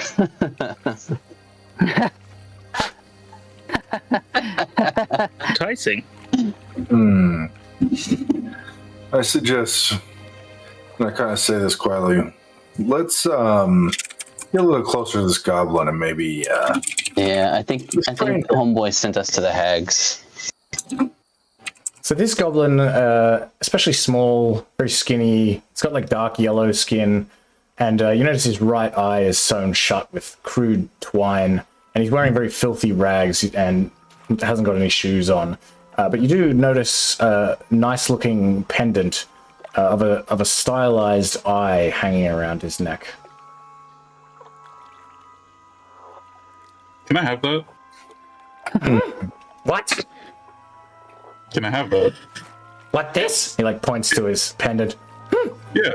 Ladies gave me this. Not give to you. Where are the ladies? He like clutches it. They're just in hovel, just over there. He points like through the trees in the direction that you think you were told to find Bogclaw's hideout. What's the what was he looking at? These are the hags. There's a corpse on the ground. As you approach, you can see this corpse is a man wearing like robes, like hooded robes, lying face down, and it looks like this goblin Rory has slain this person. It's a human. It ain't none of my business, but I'll ask him. Who's that? Who was that? Evil, angry man. Yell at Rory. Rory yell back. Rory kill man. Makes sense. I do the same. Did he have anything on him? Rory interrupted. Not get chance to properly search. Well, go ahead, and I'll cast guidance on the goblin. If he'll allow me to. Okay. He like returns to like going through this cultist pockets and things. He pulls out like a small book, and kind of like just sort of like looks at it, turns it over a little bit. He's like, Useless. throws it like over his back into just lands like in the dirt. He's like, Man not have anything. What sort of things do you like? Food. Shiny thing. Dead lizards. Shiny thing. Here, how's about I trade you these 5 shiny silvers for that necklace of yours? No, ladies get angry. 10? he like clutches the pendant and starts to like back away. It's like, please, no, ladies get very, very angry. Tell me. Always keep it on. Why? Does it protect you or something? I really not know. Just do what ladies say. Ladies. He points to The his ladies his told eye. you to put it on one side. Put it on one side. I want to. Pendant. Pendants generally have two sides. Yes. One with the eye that we can see now, and is the other side also an eye? He like looks down at it, kind of like turns it over, like looks at the back of it. No, one side. Yes. Ladies say eye outwards. Ladies get angry. Ladies made my eye sick. He like points to his like eye that's been like sewn shut. Ooh. Can I detect magic off of this necklace? Sure. Okay. While he's doing that, I'm gonna. You said he just threw the book down? Yeah. Oh Lord, how do I do that? Oh, so just go to the top. Just go to that like actors directory. That's the icon along on the top right, and then in the player characters. Oh, I folder. guess I got rid of that spell. Can I sense magic off of it with an Arcana check? You don't really have the ability to sense anything. Give me an Arcana check. Okay. how close is he to us? I guess you're about. Oh, Yeah, you don't sense anything from this thing. Oh, sorry. You're pretty convinced it doesn't have any magic to it. You're like 5-10 feet away, like just within conversation range. And as for this book, Aquila, Yeah, I was gonna pick it up. As long as it doesn't look like the goblin's like gonna pick it back up. I'll still do it if he is, but I'm just trying to like be kind of casual so he doesn't start stabbying us. Yeah, he doesn't seem interested in this book at all. If you can like pick it up. hey, have you ever poked the eye on that necklace of yours? Wait, hold on. Let's just do the book. Oh, my bad. Aquila, what are you doing with the book? I was just gonna see what it is. Okay, so you Read it. you kind of real like quick. flip through this book. It looks like a diary of some kind. And you think from like reading it that this is like actually a cultist.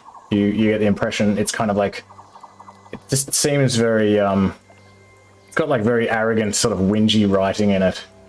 And just mostly kind of complaining about like having to be here and making a deal with the dragon and all this. But maybe give me an investigation check as you kind of look through this thing. All right. I guess that's gonna make it keep for that. Boom. Attributes, investigation. Nice. 26. So as you're flipping through this, like this kind of Bless you. Thank you. folded piece of paper like falls out of the book and like falls on the ground. And also you think that you find something else, a smaller folded piece of paper that's been kind of like sort of like tucked under like a small flap in the back cover of the book as well. You feel like you can get your fingers in there and sort of pull it out. I'll be showing this to the group and like, hey, what is this like? What does the paper say? So there's two. So there's a paper, like a document that fell on the ground, and then there's a small folded up paper in the back of the book. I'll hand the folded paper off to somebody to read while I read the other one. Okay.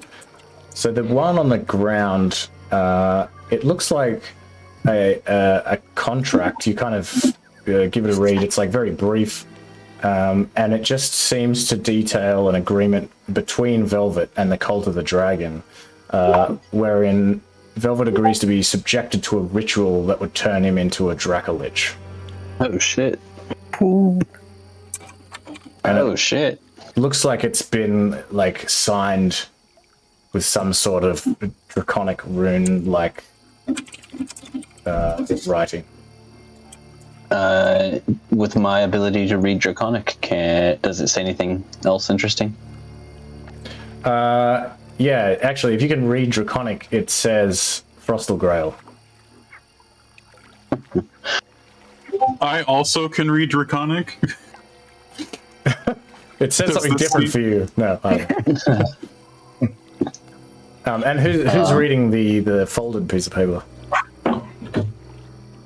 Like, I wouldn't have even looked at who I was handing it to. I just would have been handing it to whoever wants to take it. I'm taking it. There we go. All right, so you open up this little folded piece of paper, and you find this like little. It's actually written in the same writing as the rest of the book or diary is. It says, "Beware the entrance to Throstle Grail's lair. Speak aloud. Velvet summons me.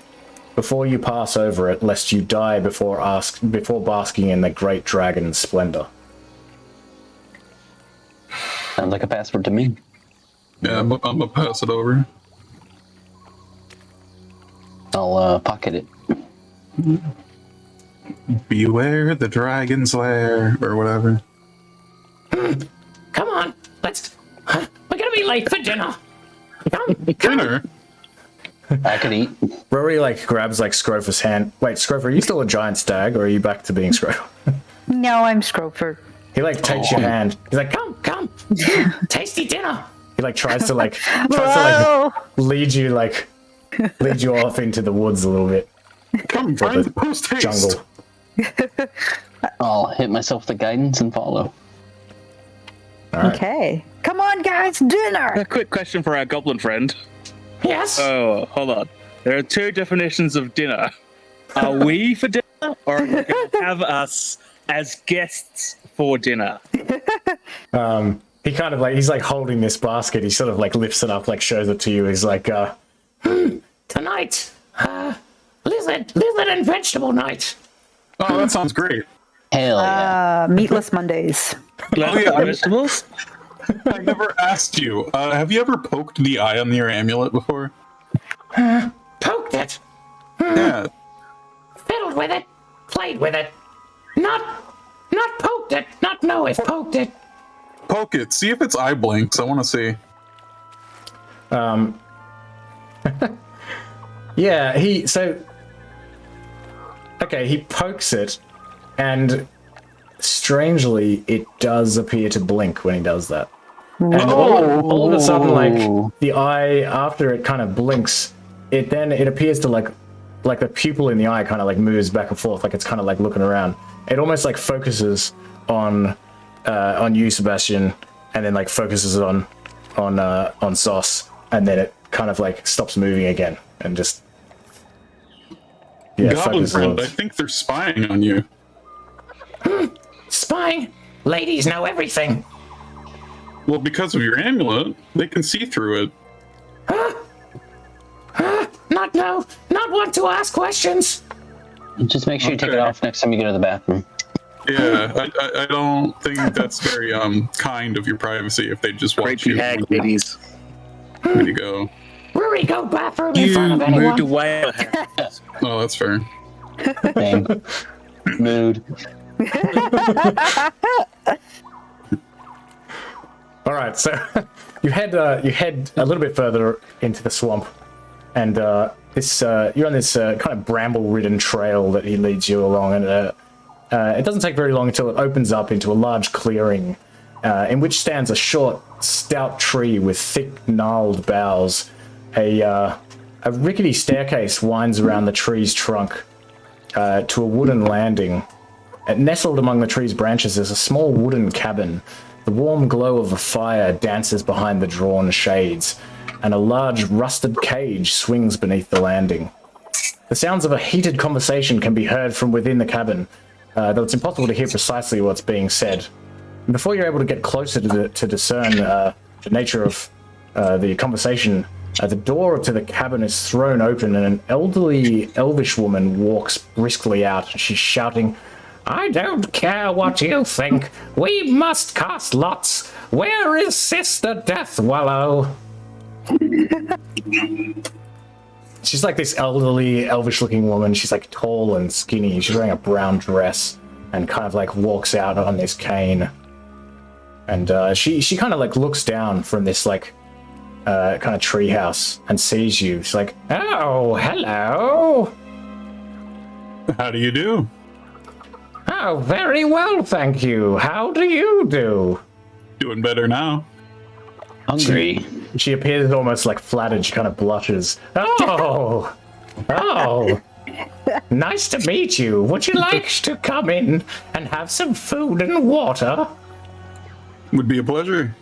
She says, "Oh, excellent. Nice to meet you." She kind of like repeats herself. It's like a little bit strange. It's like, would you like to come in and have some food and water? It's like, oh, sorry, I already said this. And this other elderly looking, this one's more human looking, kind of short and plump and wearing a blue dress with like flowers on it. She comes out and she's like, "Oh, Puss River, shut up, would you? You're always carrying on and repeating yourself. Oh, who are these? Who are these assholes?" A couple of assholes. You assholes. My name's Scruffer, ma'am. We're just passing through. Have you seen any hags around? The tall, skinny one says, "Oh, nice to meet you, Scrofa. My name is Puss River. Hags, you say?" She kind of like looks left and right. She's like, "No, I haven't seen any hags around." Have you seen any lizard folk around? Lizard folk? Why, yes, we have seen a number of lizard folk recently. Why do you ask? Okay, I'm just gonna be frank. We are here looking for. We were looking for the dragon. What the hell was his name? Well, No, I can't spell it. But, The big black dragon. oh yeah, Velvet, the easy one. We are hunting Velvet. She says, you're hunting Velvet. He kind of like turns to the shorter, plumper one. There's Rotface. They say they're hunting Velvet. And Rotface says, so what? They'll just get eaten or melted by the acid anyway. Puss River says, but maybe they could help us rescue Sister Death Willow. what's happened to Sister Death Willow? It appears that she's been kidnapped. Puss River turns back to you and says, yes, that silly old dragon took our Sister Death Willow from us, the third member of our coven.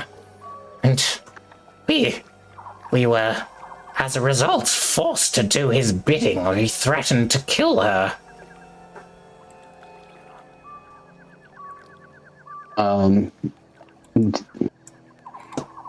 The lizard folk think that you were responsible for great notes about that part. The attack? Yeah, the attack. They think that you're working with the dragon. Yes, we had to. The dragon threatened to kill Sister Deathwallow if we did not help him slay the lizard folk and capture them. Capture them for what? He likes to collect prisoners, usually to eat them, which is understandable if you ask me. But Velvet also made us perform a ritual to summon the souls of the dead, and we used it to summon some will-o-wisps at the Incurrent Islands as well. It was to prevent the living from returning there in future. He said it was a punishment because the lizard folk disobeyed him.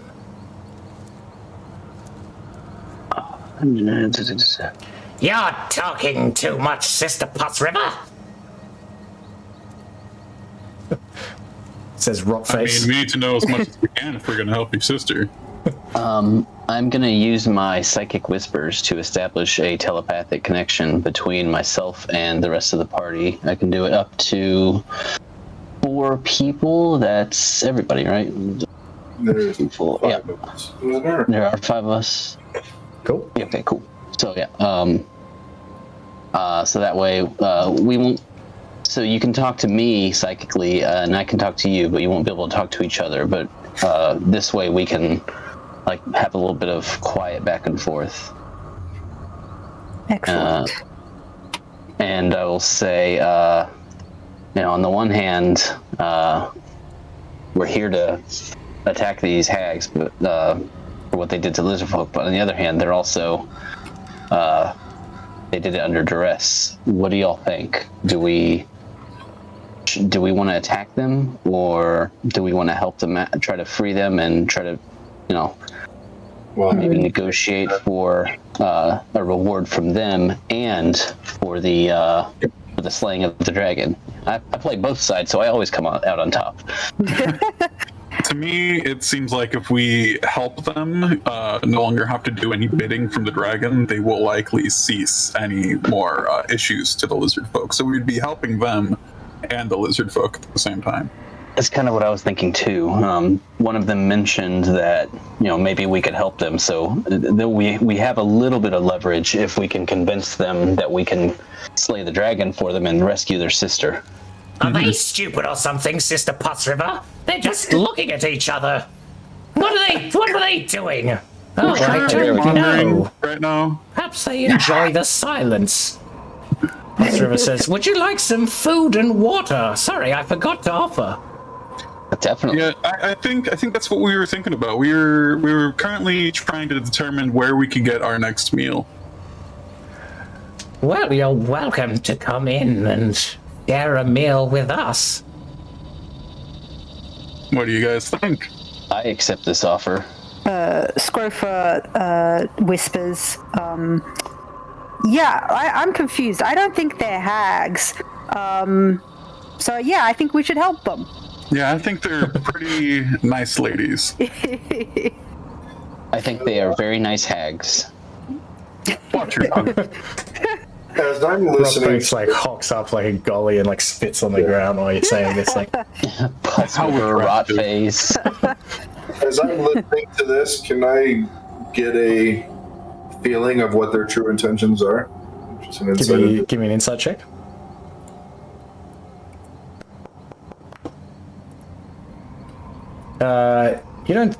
They don't seem to be hiding anything from you. Okay. We did actually previously meet an Orog named Lager. Lager Bloodhand was her name. She wanted to go and see Velvet. We pointed her towards the lair and kept one of her party as ransom. But she never returned. She must have gotten eaten, but that's okay, because we ate the party member as well in turn. What sort of seasoning did you use? Say again. You guys What sort of seasoning did you use? What? I didn't catch that again. I'm sorry. What sort of seasoning did you use? Oh. Oh, I have newt. You know, the usual seasoning. Crushed up, of course. Crushed up, I have newt. The corner staples. Potts River says, Nice. "Don't listen to her. She's just having you on. We used some salt, of course, and some pepper, and also it tasted good with actually some." I'm struggling to think of any other spices all of a Some sudden. basil, I'm drawing a parsley. spice blank. Thanks. Some parsley, some dill. We had some dill. Shut up, you old dill. You're a dill. Oh, why do you always speak to me that way? This is incredibly rude. Potts River says, listen. Well, so are you all going in and having something to eat? I would. Yeah. All right, so you go up these stairs into this hut, and it's just like a quaint little place.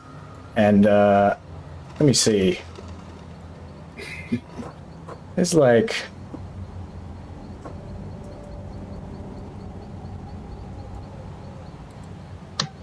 what's in this hut?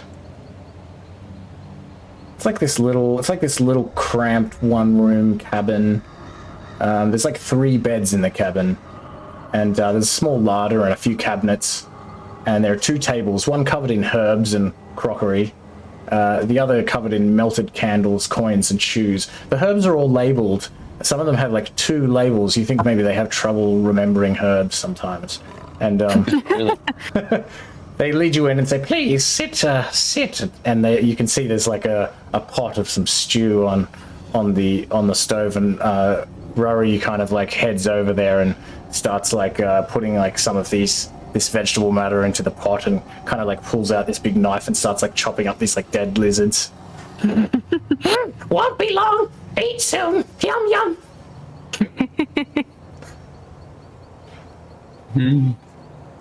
Sebastian's gonna sit down, pulling the tail coat out from underneath him. And Macula will also go to sit down, but first he'll billow his cloak of billowing dramatically. You dramatic fool. And Wow. Plus River. Make sure my tail, Zos's tail, is out of the way. you got a tail coat. I've got an actual tail. I got an actual tail back home, but it's not attached. Rory trips over your tail as he's like walking back and forth, like getting various like spices and things, like like falls over on the ground. Like. Oh dear. And Rockface like kicks him. Get back to work. We're hungry. And Zos, watch where your tail is. You're tripping people. Plus River says, Now listen, we would. he kind of like looks at Rockface, and Rockface like nods, like Yes. Plus River says, We would be willing to offer you some gold. Do you like gold? Take it or leave it. How about I give you a counter offer? If we dispose of this dragon of yours, you don't have to worry about him stealing any of your sisters or even you, or have to do any of his bidding again. Would you leave the lizard folk alone?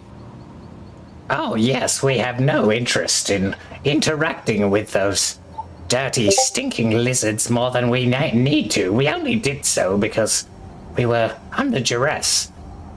Right. But we were going to offer you 300 gold pieces to rescue Sister Deathwallow. But if you were able to actually slay Velvet, we would pay you 700 gold pieces. 700 gold pieces? Did I say 700? Oh, fine, yes, fine, 700 gold pieces. Who cares anyway? If we do both, do we get 1,000? No, you don't get 1,000. she like spits again on the 700 ground, gold is plenty. even though she's like in her own hut. So it's cumulative 700, not okay. But if you would like, we can offer you some aid. We do have a number of things that we might trade with you. Such as? What you got? Thinking so much trade, I was thinking more. You two seem very capable spellcasters and lovely ladies to boot. Would you be willing to come with us, join our party to take down this dragon? No. If we no. If we were Right, straight up though. Come on, Zosh, you're never to ask a lady of such things.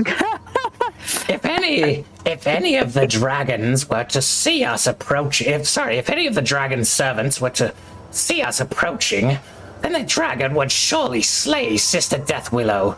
We don't want to risk that. Which is why we see it as an opportunity that we might send you in our stead. What kind of servants? How many? The dragon has many kobolds of the Pitted Scale clan indentured to it. They love to capture and torture for Velvet and are fond of using poison and acid to torture their victims, yes. No, who among us can't say that? Indeed, Says Rockface. God damn. And at this point, Rory comes over with some kind of like steaming hot sort of like soup with like lizard, like pieces of chopped up lizard in it, and like various kind of jungle vegetable matter, and puts them on the table in front of you. delicious. Question: if we were to be able to bottle some of this acid and bring it to you, would we get anything else in return? Because I'm sure this acid, if used properly, could be quite useful to clean some of your cauldrons or whatever you may need. You love acid. If you were to bring back some of this acid, we would certainly be willing to discuss a trade with you. Yes. But in the meantime, are you interested in a trade, child? We have potions of healing. We have alchemist's fire, lamp oil. We have antitoxin, and of course we have poison, don't we, dear? Yes, of course we have poison. What would you like to trade for the antitoxin? Puss River says, How about a kiss, dearie? Do it. I look over at Sebastian. Sounds perfect.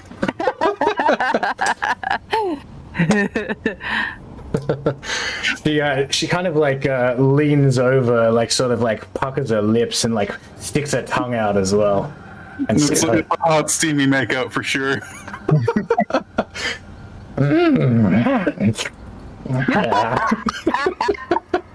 Very moist. That's the way I like it. Mood. Juicy. Rotface kind of like watches this. You almost see like a half smile, and then she kind of like gets up from her seat and goes over and sort of rummages around in this chest and pulls out this vial and brings it to you and hands it to you. It's a vial of antitoxin. Thank you. It was a pleasure. I will remember this fondly. Thinking. I will never forget. Don't like the sound of that. Antitoxin in your inventory. Excellent. Are the two ladies also eating this stew? Yeah, they begin to eat the stew. Okay. Eat. Oh yeah, I was already getting on it. I was eating this the whole time. All right, give me a con check. No, I'm just kidding. No. It's fine. It's surprisingly tasty and warm, and yeah, you feel good for eating it. A little bit rested after your travel through the. I got a net 100. Not good enough. Oh damn. Could have just cast purified food and drink for everybody, but that'd been. Oh.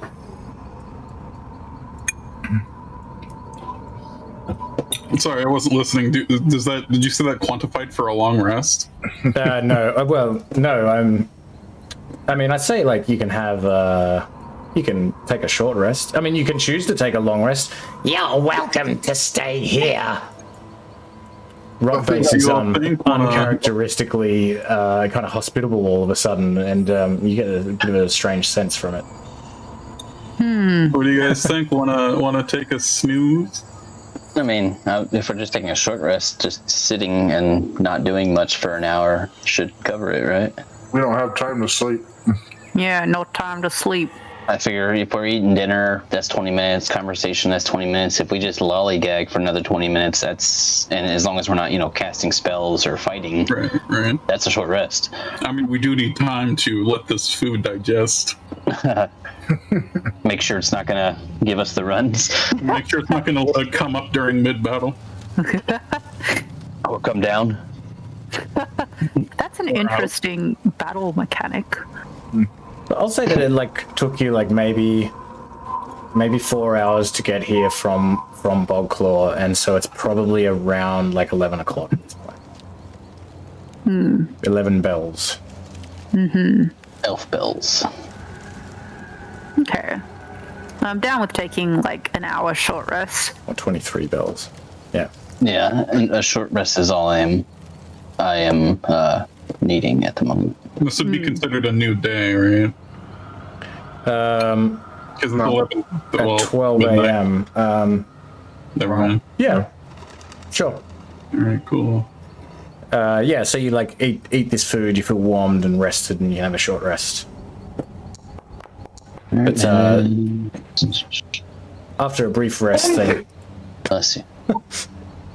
Oh That's a rather extreme sneeze. Perhaps you should take that antitoxin immediately. It's just all these spices in the food. I'll be okay.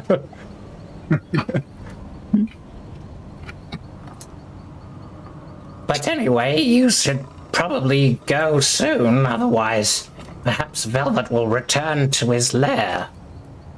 Yes, we'll take off right now. And he stands up dramatically. Come, everyone, let's taste! And he leads the way. All right.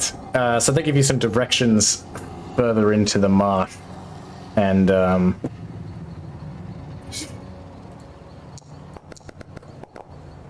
it takes you. You have to travel for probably like another, at this point, like maybe 4 or 5 hours. Ooh. So we'll say that it's like 5 a.m. and like the sun is kind of like beginning to sort of filter through some of the trees as it comes up, and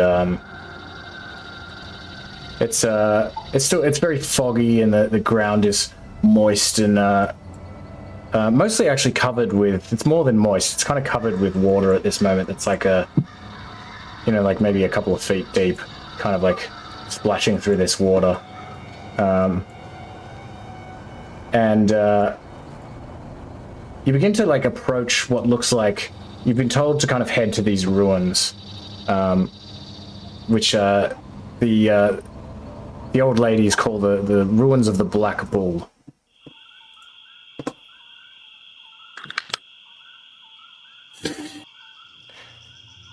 And what are they? I'm sorry, go ahead. No worries. Everyone at this point, as you kind of like, you're approaching these ruins, you see, there's kind of like crumbled like walls and, collapsed roofs, and all of these buildings are in horrible shape, and sometimes there's only like a short moss-covered wall, which is the only sign of like, that there was a building there. And you see what looks like ahead of you a kind of a larger complex of some kind. And at this point, everyone give me maybe a perception check. Sure thing.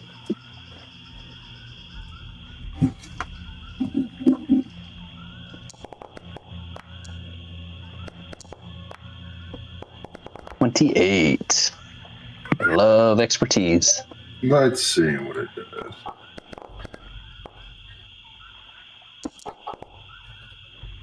Oh, hello. All right.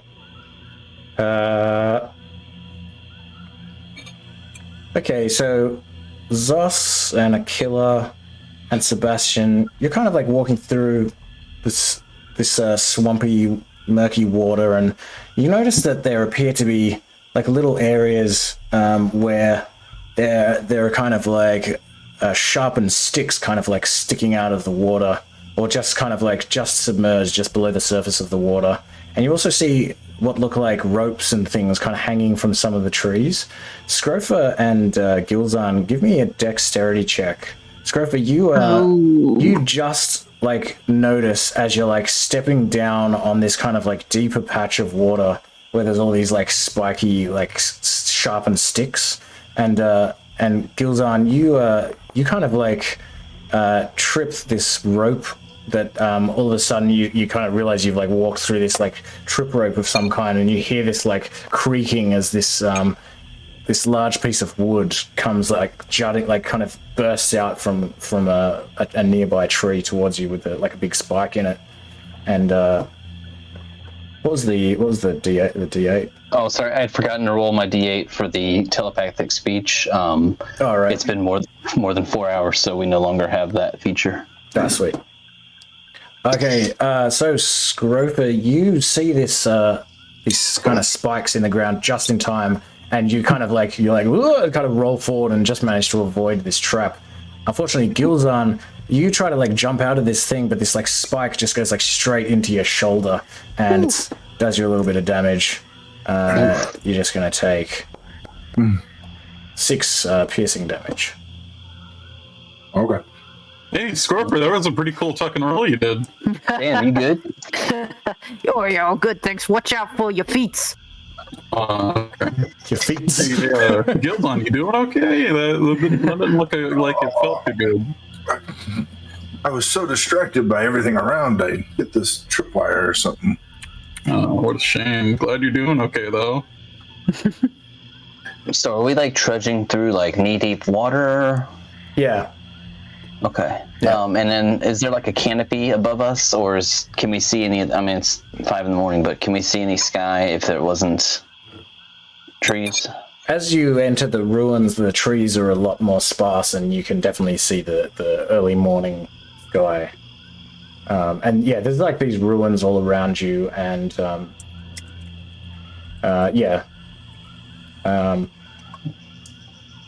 yeah, so you come into this. I'll put us on the map. Sure. Yay! I can see again! And you're free to move about. Do you guys have concentration? I didn't take it off. No, that was from, yeah.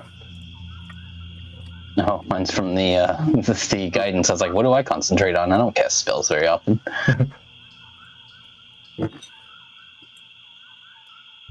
What would you like to do? Come on, Ruin, start loading. 99%. Oh, sorry. There we go. I should have preloaded it. You good? It just got up from me.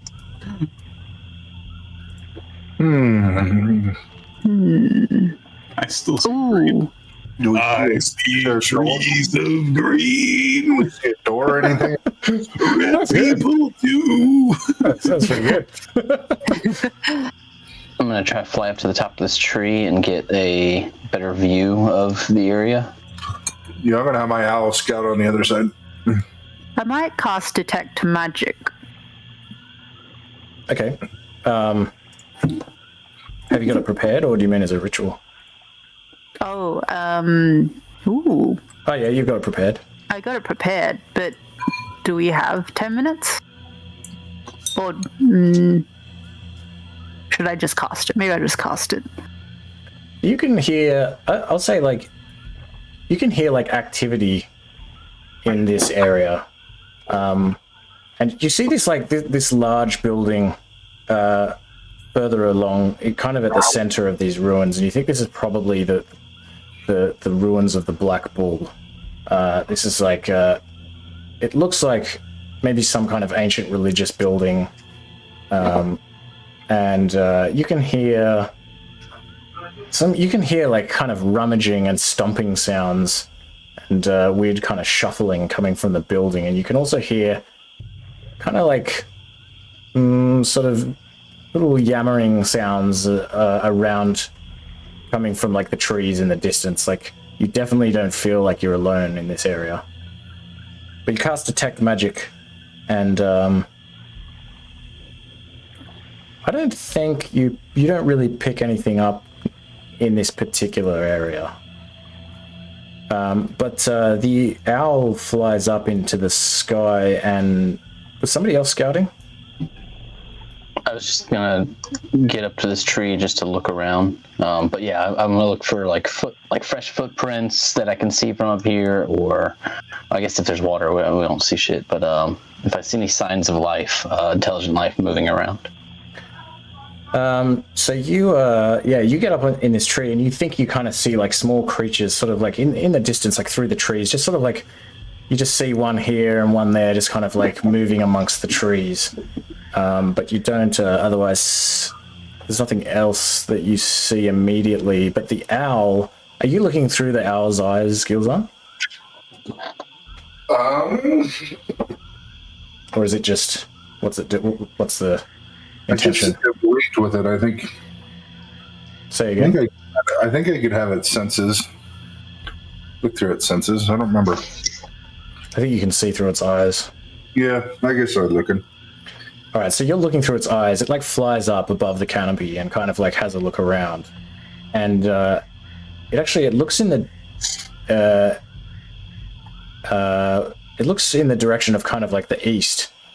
Oh, sorry, no, it would be the west. It's in the direction of Phlan, actually, and you can see through its eyes this black spot in the sky, and this black spot just seems like nothing at first, but then it seems to be like growing in size, and you realize all of a sudden that it's like whatever it is, it's like approaching rapidly. And as this thing approaches, you can see through the owl's eyes that this looks like a dragon, like a black dragon, and it just all of a sudden, while you're watching, it is almost upon you. The wind picks up, and all of a sudden, like this huge black winged shape flies like above the owl and like blots out the sun, and you hear this. You are bold to be intruding upon my domain. Bold indeed. And this medium-sized, strong-looking, sleek black dragon with long, leathery, bat-like wings, like, flies down. I guess your owl kind of like watching this happen. It like flies down through into the clearing, and you can see it come down, and it looks like it's got actually several kobolds like sitting on its back, and it immediately approaches you, and you can tell that it's going to attack. So let's roll for initiative. Oh dear. Yeah, well, you're bold too, pal. Moving in on my territory. What size? And I'll say at this moment as well. Sorry, the one of the doors. Well, I guess there are probably no doors at the front of this temple. They've like kind of rotted away. But you hear this sort of like thumping and rummaging sound in there as these creatures emerge actually from the front of this temple. One of them steps forward, and the other one is kind of still within the temple. Ooh. What size is this? Just a large dragon? It looks. Have you seen? Would you say that you've seen dragons before? Yes, I am a draconic source rogue, so I have had at least some dealings with dragons and doing jobs specifically for them or against them. Yeah, I mean, this looks like it's like a large dragon. Okay. I see the token right there. Duh. What I'm asking is it large or huge? What are you doing? Looking at the stat block? No. I'm asking because I have an ability, but I can do it on a large creature, but not a huge one. D&D 5e Black Dragon. No, I'm not looking at that. It's more of an ability. So this thing is about like 80 feet up in the sky. You could estimate. Maybe give me a perception check.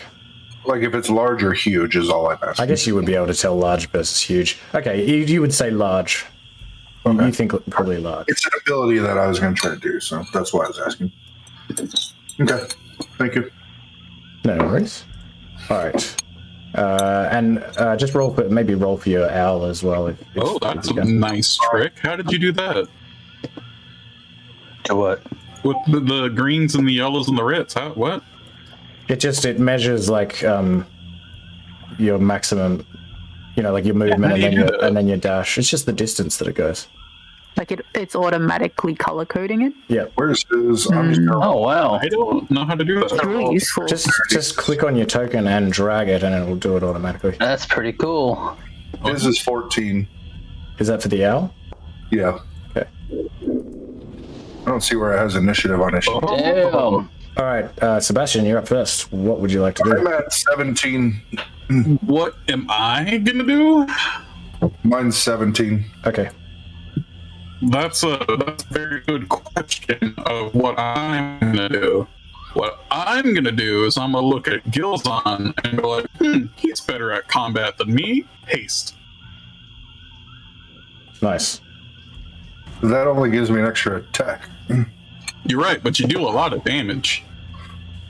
I don't know if I can All right, cast a spell. you can't really have a conversation mid-combat. I know, I'm just trying to think of what I can do. He can cast it on me. I'm just trying to think of what I can do. Trying to find it right now.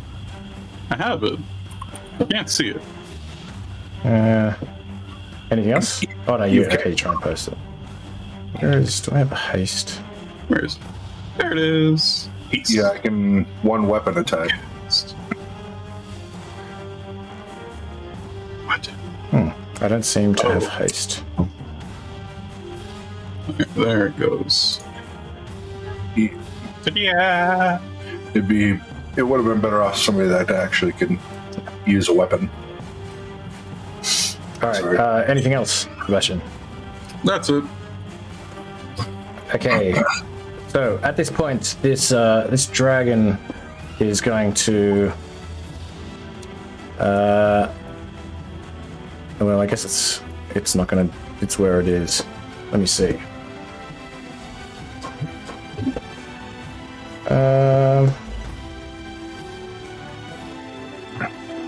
What's this? 120 feet. Okay.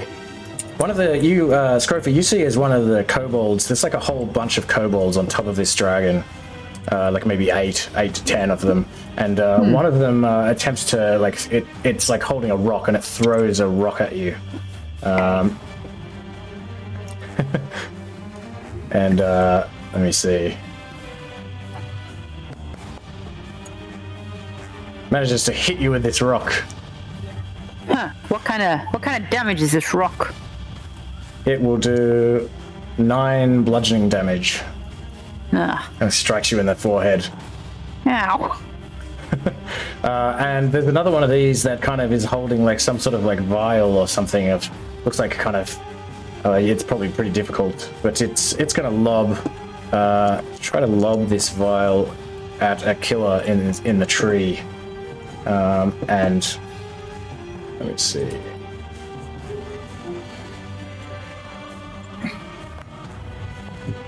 All these kobolds. But it just like smashes us on this like pillar here, and you just see this kind of like green, like steaming liquid kind of come out and like burn away some of the pillar. It looks like a very strong acid of some kind. All right, goes on. So you said kobolds came out. Where are they at? You can see that there are a bunch of kobolds riding the top of this dragon, Oh, they're riding. That's fucking cool. but it's hard to see them. You're kind of like you're kind of getting glimpses of them, but the dragon's like 80 feet above. Yeah. So if I just, what's this one down here that I see? Which one? I said, what is this thing I see down here? Maybe ping. That. Yeah. Sorry. That is. Let me see. Give me a history check.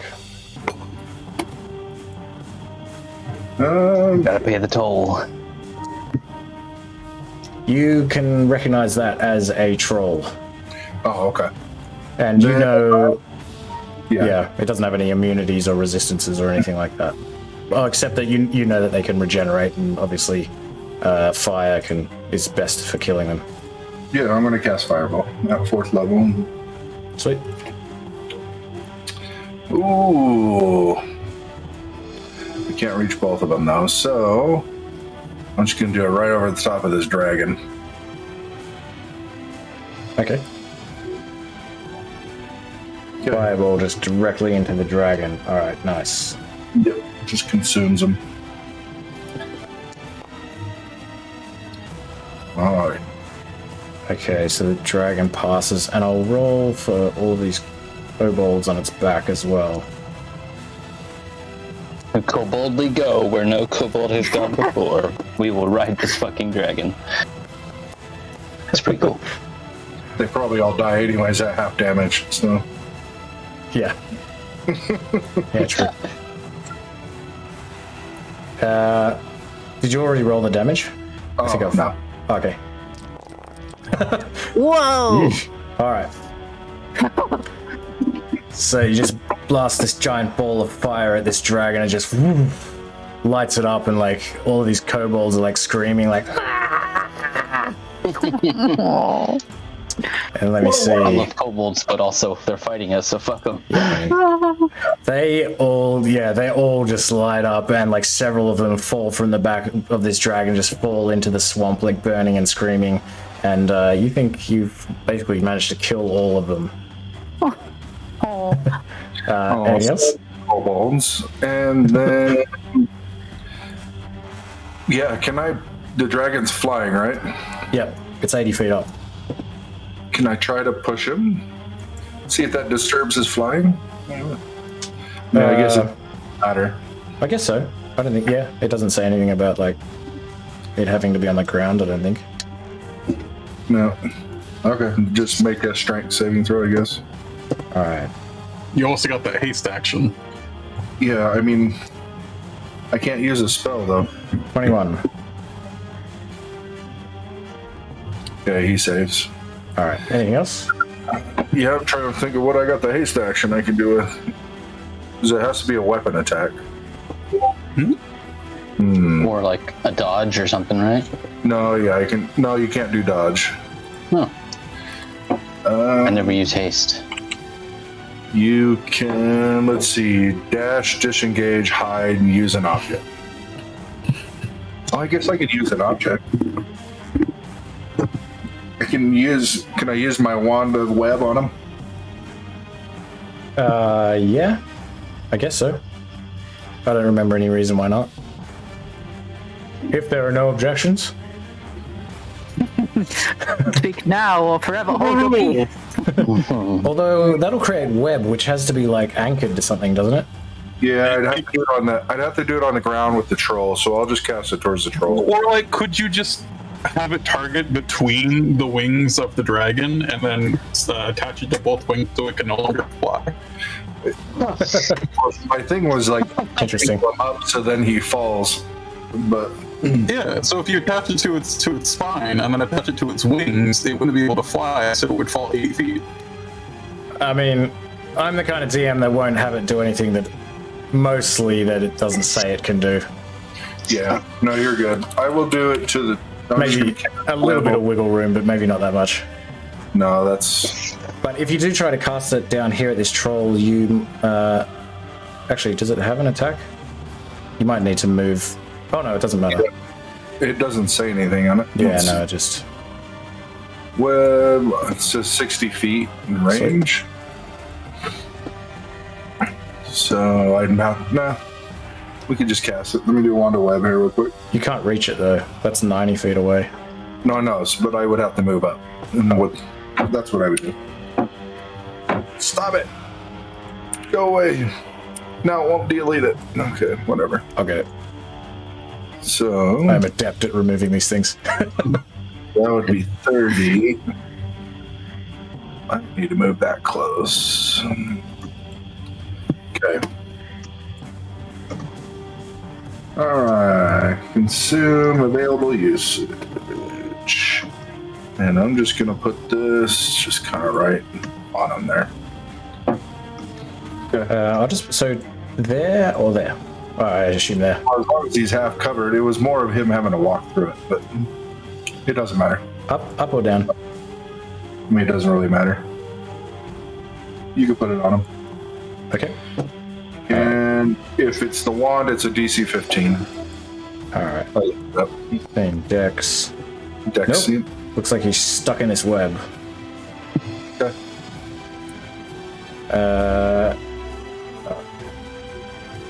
Anything else? No. Oh, let's see. I can't move anymore. I'll move.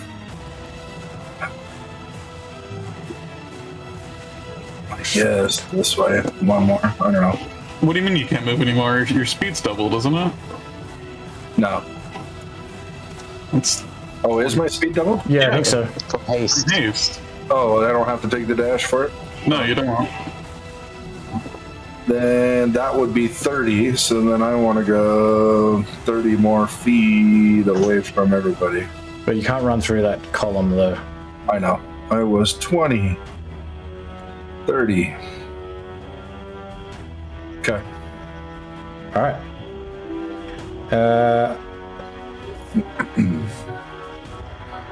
Oh, it also starts its turn. But yeah. Okay.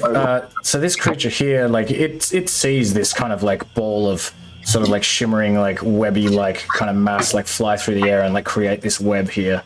Having said that, it's can't really go anywhere without stepping into it for at least 50%. So I guess it'll still. What is it? Is it just started its turn there, or is it an action to cut himself loose? each creature that starts its turns in the web or enters them during the turn must make a dex saving throw? Okay. Yeah.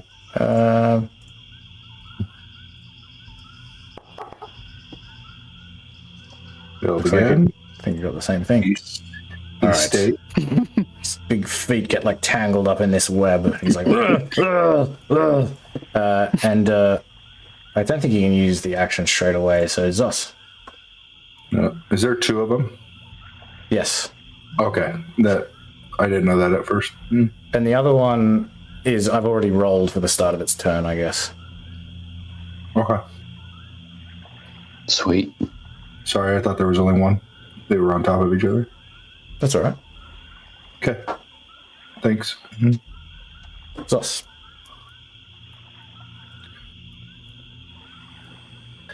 Zoes. Oh, I see why you thought there was only one, because you couldn't see in the building. I Sorry. didn't look at the initiative. I just was looking at the tokens. Would you have done something different had you known? Okay. No, that's. I was just like, did you duplicate it? No, it was just in the building, but the building you couldn't see Split from in the half. wall. Like clone it? Web's clone trolls. Didn't you know that? All right. God damn it! Zos, your turn. Zoes. Throg. I would have yelled out Frog's to left. everybody Oh shit. spread out, but hopefully everybody knows that. Are you Hey, there? Throg. Can you hear us? Still can't. Nope. Testing. Oh, there. I heard that. Sort of. It's distorted. We can't hear you. I can hear you. I can hear. I just heard you then. Yeah. Digital testing. Yeah, it's No, just. we can't hear you, but I'm sorry. I heard that. It just sounds very like it's just kind of crackly. Like it's a bit of a connection issue, or like a hard like a something to do with a socket maybe. I guess I can keep using this one web. I got 7 charges, so yeah. Zeus, are you speaking? Maybe just do what you would like to do. I can't hear anything if you're speaking. Okay. Yeah, digital testing.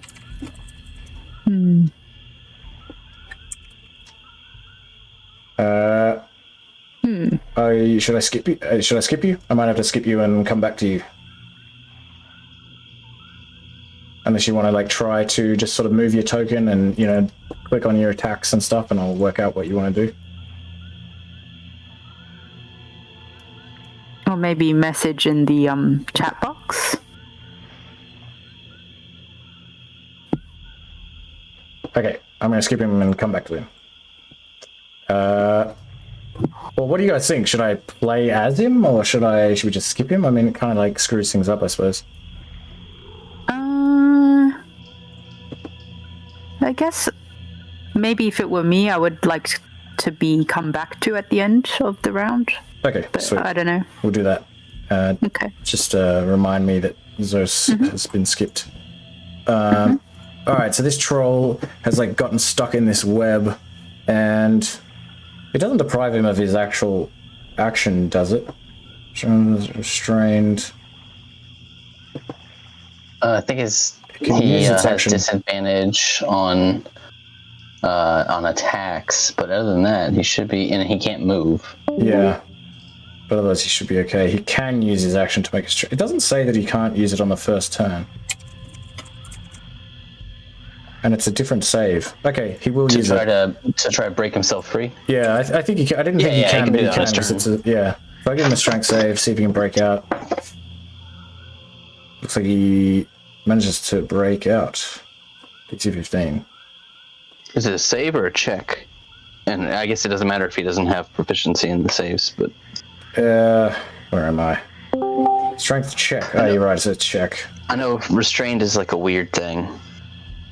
But again, if he doesn't have proficiency, like if it's the +4 is the same, then it's still just the same. Yeah. The check is in a save is the same if he's not proficient. But what's the 15? Sorry, what's the DC? Oh, you spell. Okay, so it's the same. All right, so he manages to break free, and he's going to run in this direction. This will be, I believe, difficult terrain. So So that's like 20. Okay, he's just gonna move to there. Okay, Al.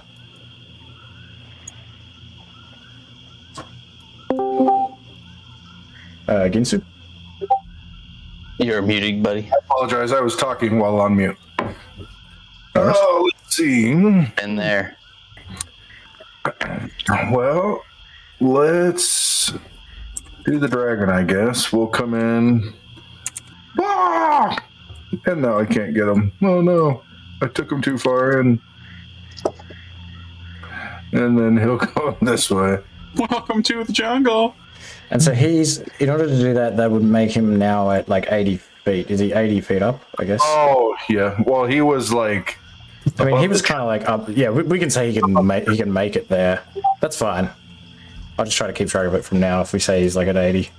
No, he's up in the air. He was up high looking. Yeah, so he was up like above the canopy. if I want to, then I'll have to come back down if they come to the ground. So, okay.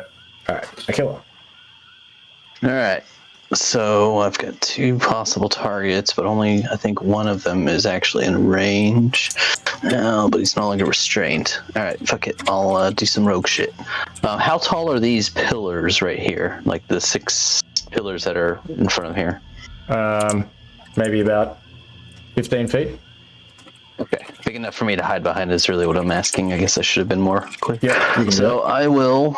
It's 80 feet up. That'll be out of my range. Shit. I can't. Oh wait, but I've got the help action. All right, fuck it. I will fly from the treetop up to where I'm within my 60-foot maximum range of my psychic blades over here. Oh, it's a measure tool, not the move tool. So yeah, I'll move over here, and I will use my action to throw a psychic dagger at Mr. Draggy Boy. Okay. I think it's only 60 feet though, maybe. Yeah, so if he's you 80 flew feet up. up, I just need... Yeah. Okay, sweet. So I'll get to where I'm within 60 feet, and I will throw my psychic dagger with advantage. 20 to hit. Yep, 20 hits. Normal damage, and their sneak day attack. Wow, that's a shitty roll. So that'll be 6 plus the sneak. All psychic. So that'll be 21 psychic damage. He roars in anger. You dare attack Throstle Grail. Yeah, I dare. And then I will fly back down, and I will bonus action try to hide behind the pillar. Like with the rogue cunning action. Yeah. Sure. Okay. You need a stealth roll? Well, actually, so he watches you go down behind that pillar. So I'm going to say, actually, I don't think you can really hide at this point. If you just came out and like attacked him. Yeah, like he'll know I'm back there. I guess that doesn't really matter. So I'll just hug the wall and try to keep myself from. Let me see how much movement I used. Getting lambasted. 40. I only got 10 foot of movement left, so if I'm about to get acided, and I want to make sure I'm away from my teammates. Yeah, I'll stay right there. I'll be on the ground behind the pillar, and that will. Oh, fuck it. Bonus action. I'll throw a psychic dagger at that guy, at the troll. Okay. This one. 1 second. No, this one, the restrained one. This one. Sweet. It won't do sneak, but at least it can do some D4 damage. Hey, I should have saved the. I should have saved the sneak for that guy. So 2d4, big money. So 12 psychic damage on the restrained troll. Oh, psychic. And that will end my turn. All right. Let me just put this here so I remember. Where is it? This thing. Okay, so this dragon has just been enraged by your attacker killer. It's going to. I bet. Yeah, it's going to fly over to here. And it kind of like draws back and opens its giant maw and unleashes a stream of acid in your direction. I bet he does. Give me a dex check. One dex check or save? Save. Sorry. Oof. That was scary. That will be a 27. Nice. You managed to jump out of the way, and so you only kind of get hit by like some of the drops of the acid. So you just take. I use my evasion to take 0 damage if I pass a save. Awesome. Okay. I matrix that shit. Matrix So that's why I hid behind the pillar. Even though mechanically it does nothing. Just testing microphone. Oh, yeah, I can hear that. Testing. Yes, yes. Hey! Oh, hello, friend. Back from the dead. Nice. You want your turn? Throg is best Throg. My turn's gonna get Oh no, I can wait until people are ready. You can go. Yeah, that's fine. I just got acided. It's all you. No.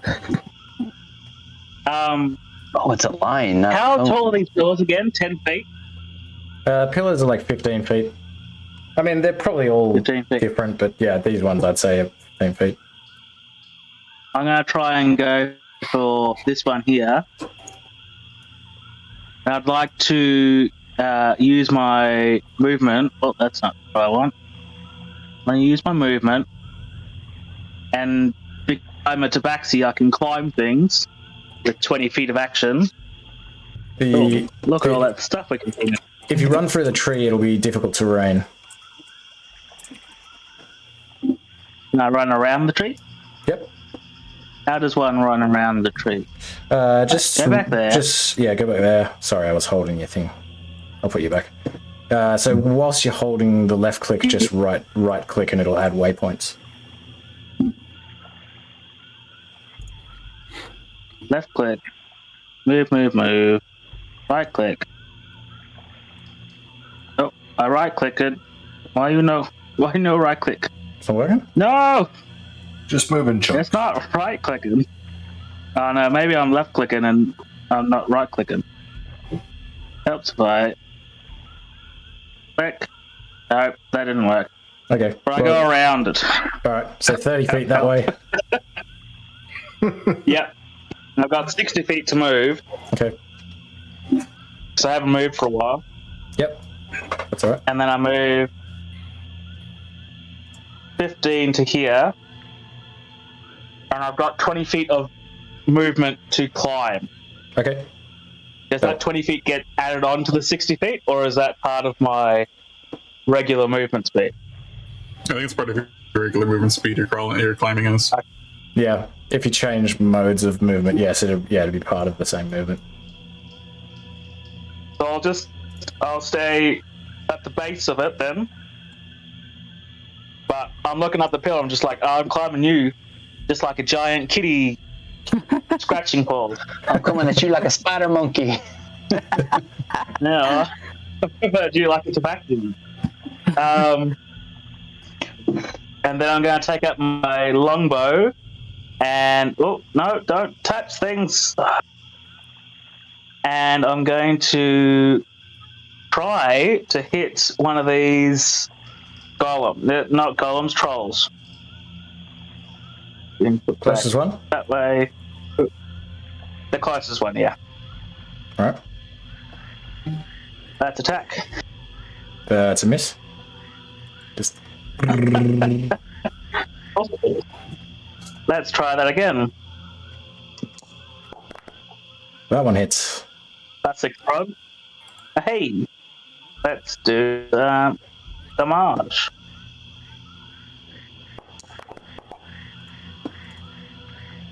Nice. Wow. Boing! Alright. Boing. It just goes like straight through its like calf muscles. It's kind of walking towards you like... Get him in the car. And that's it. Not going to do anything else. Alright, Scrofa. Oi. Scrofer is gonna run away over here. And Scruffer has an idea. I got an I'll idea, take the guys. dash action because this is difficult terrain. Sorry? I was asking the DM, but like this is 30 feet, right? Yeah, you know what? Actually, all of this water will be difficult terrain after Scrover's turn because I forgot and nobody has been. Okay. So you're fine for this turn. I completely forgot. I think actually I have a mobile feat, which makes difficult terrain easy to handle. Oh, nice. Oh, yes. Cool. So, Skip over the water. Like a mud skipper. Is that a Ooh, thing? A mud skipper? It sounds like a thing. I think that's some sort of fish. I think Yes. it is a fish. Yeah, it's like a. Yeah. Like I think they're tasty, but they got a lot of mud in them. All right. Yeah, just gotta watch them out. Spike growth. Yes. Spike growth. Yeah. Oh yeah, sorry. So you need to give me. Oh, you don't. No. It's just. If you walk just through is it, what it you is. will get damaged. Yep. Cool. Anything else? What? No. Nope. Okay. Sebastian. All right. So So I'm gonna now, yell now out. the ground is difficult terrain. Okay, so I'm gonna yell out to Zos. Hey, would you like haste? And now I'm gonna wait for his response. While Sweet. I disengage the concentration on Gilzen, so sadly you can't have your next turn because of lethargy. Why'd you do that to me? Oh, It's like I had to do something else. You don't need the haste. I don't, but I was about to. No. Never you, mind. you told me you don't need it, so you don't get it. Get what you Anyway. get, and you don't get upset. Exactly. I'm gonna hold on. I gotta make double sure I have that distance on me. I do. If I use a sorcerer spell and double the distance, which I'm doing, trying to figure that out. So then here features. I'll just do that later. Anyways, Nihilux Snowball Storm. Oh shit, where did I go?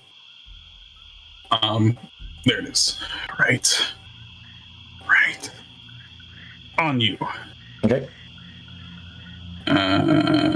So you've doubled the distance using Sorcery point. sorcery points. Yeah. Okay. Sweet. All right. Dex save. Wait, is Dex save a disadvantage if you're restrained? I feel like it is. It is, but you still failed. That sounds familiar. Oh, I still failed anyway. Yeah. Sweet. Yeah. Alright, damage, here we go. +3, so that's 14 damage. Nice. Hit it in the chest with this like all of these like little snowballs. Have you ever seen Elf and that like snowball scene where he just shoots a shit ton of snowballs at top speed? I don't remember it. A long time ago I saw it. Yeah, that's what happened to him. Rapid snowballs, and some of the water around it freezes as well. And it's like, like trying to get out of this like frozen water and webs and everything. It takes a bunch of these ice in the chest. And Gilzan Yeah. is so Gilzan's like exhausted. Take it off at me. Yeah, I took it off you. Oh. And I'll yell out, why? I was just about to burn the shit out of them. They were stuck in webs. Cruel world! All right. I had such a beautiful plan that would probably almost kill him. So let me see. They were both hit by the fireball that was in round 1.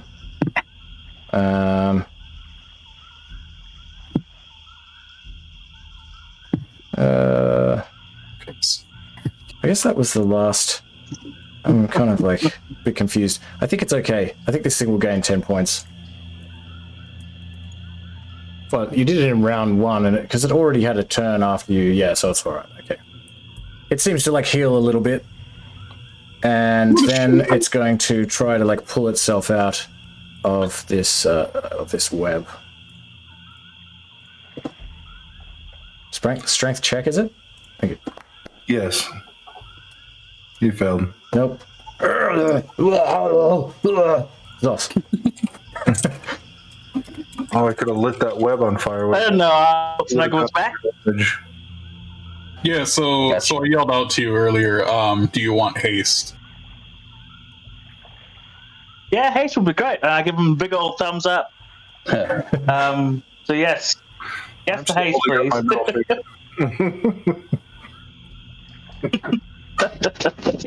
Oh no. Oh, there. I'm gonna use some arcane arrow magic. Hopefully. Okay. And I'm gonna take out my longbow and I'm gonna shoot. Let's shoot the dragon. Why not? Shoot the dragon. Right, so I do grasping arrow.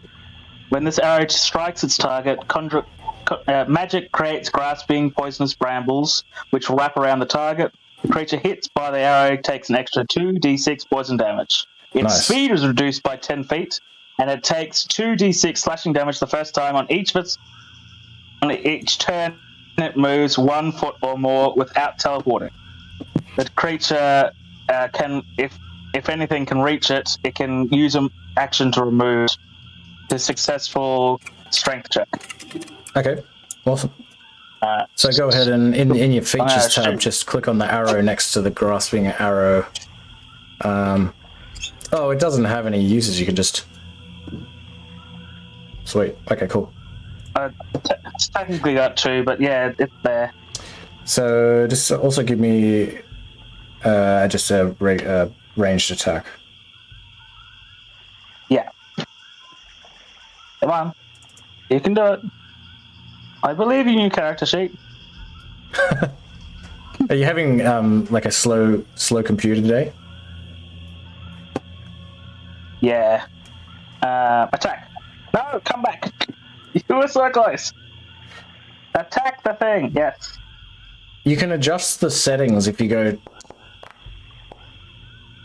16. There you go, 16. That misses, unfortunately. Throstelgrail just sort of like just dives out of the way.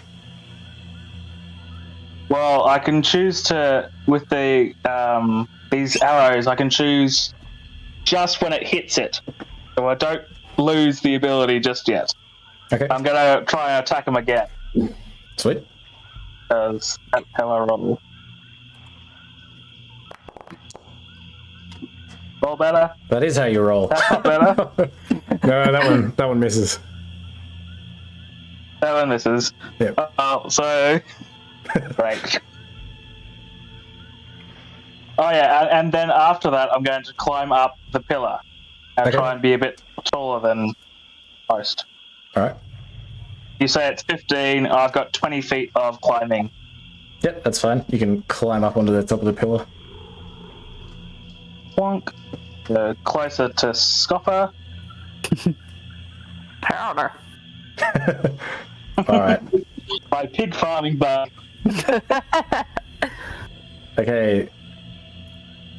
This me. troll appears to kind of sort of like bares its chest and like, "Whoa!" And you see like some of its wounds and things kind of heal, and some of the pus coming out of its skin is absorbed back into it, and it's going to walk through here, and then I can't do that kind of because it's so it'll walk to about. It's going to dash through this water and this difficult terrain. So it'll take some spike growth pain. How many feet was that? It's like 3. Yeah, so what is that? That's like 10. 10 feet. So Yeah. that is. 5 damage. Sorry, 1 second. 2. So that's 5 times 2. So that's 10 damage. Maybe you give me another. Is it 2d4 per 5 feet? Yes. Maybe roll another 2d4. Roll another 2d4. Okay.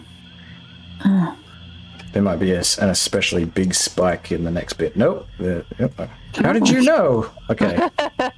It's like blah, blah, blah, blah. It like steps on these thorns. It's like bindies to it. Super caltrops. and it just kind of like it goes on, but doesn't do anything otherwise. All right, Al. No, Al's still up high. He's going to come do the same thing. Okay. And then bust his ass back out there. Killer. All right. Damn, that's tempting. Because I wanted to try to do some fire damage on that bad boy, but alright, fuck it. I will use my action to... is the dragon on the ground, or is he still in the air? 80 feet up. Alright. So I will fly up 20 feet to get within 60 feet, or I guess I'll have to go up 30 feet. Trigonometry notwithstanding, I will fly up high enough to where I can throw a psychic dagger at him. How high are you flying? So if he's 80 feet up and I'm on the ground... Did he not 20. spray poison spray on him? Or He could have done that from the air. Yeah, it's only 30 feet. But, so if I float up 25 feet... Huh. 80, right. 70, 60, 55. Yeah, acid breath is only 20 feet. He would have had to fly down in order to do that. I missed that. So he, in that case, must only be 30 feet. 30 feet up. Oh. Okay. I figured he'd just like spit it in the air and let it drop down on me, and that's why I evaded it so easily. But that does make sense. That's not how D&D works, though. Yeah, I know. But so yeah, I will just go ahead and use my action to throw my psychic dagger at this bad boy. Okay, just from the ground. Yeah. Sweet. If he's within 60 feet, that'll be a 27. That's a hit. For a total of, oh, that was a good roll. 11 plus Oh, too many. 11. Damn, that's a shit sneak attack. So 22 psychic damage. Okay. And I will, fuck it. Bonus action, I'll do the same thing without the sneak. I'm gonna focus fire on this bad boy. No advantage on this one either. Oh, that one. And motherfucker. Beauty bird. I just like gave you a headache from the ground, but alright, that's fair. I am pretty puny. I'm only like 5 feet tall.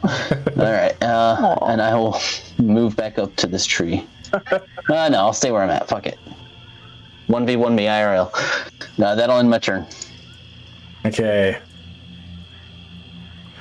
Throstle is going to dive at you, and he just swoops at you and tries to strike it. Tries to strike it with his claw, and misses. And he will try again, and miss again. He kind of like misses you, tries like, swipes at you as you kind of like duck out of the way. He kind of like swoops just near you and kind of like turns around and then tries to like bite at you. And misses again. I guess you're laughing too hard to get me. Oh, you will die. That is probable, but at least you whiffed. He flies directly up 50 feet. Okay. Damn it. Perfect. Damn, and I can't get an opportunity attack. Okay. Very well. So he's up in the air 50 feet. Wait, why can't you get an up attack? With the way psychic daggers work, you have to use them as an action. You can't use them as a reaction. And I forgot to pull out a dagger at the end of my turn. Okay. Sorry, Scrapper. That's all good. I mean, can't you Sorry. punch him on the way out? Sorry, go on, Scrapper. Okay.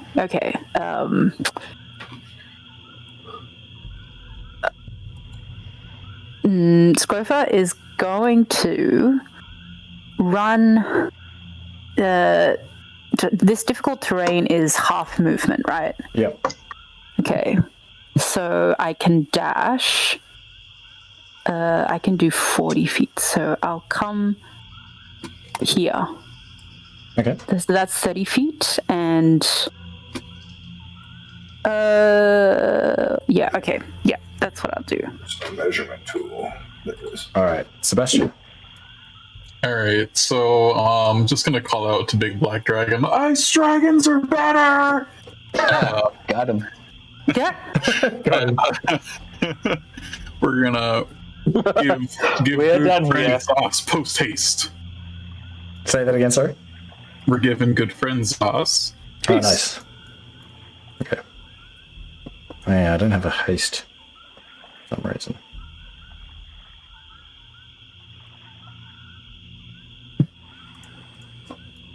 Anything else? That's it. All right, kill zone. All right.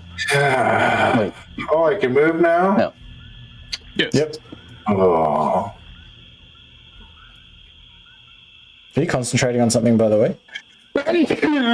Me? Yeah. No. Okay. I haven't cast any concentration spell yet. Sweet. Nothing yet. How large is a large creature? So Wall 10 of Force can do a 10-foot radius sphere.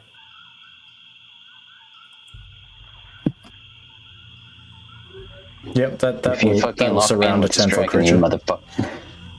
What was that, sorry? A If you 10, lock me in 10-foot with radius. damn dragon.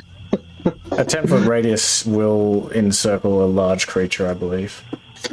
Yeah, and he wouldn't be able to get out until we deal with these trolls. Okay. I am gonna bonus action Misty Step. And I can go to 30 feet.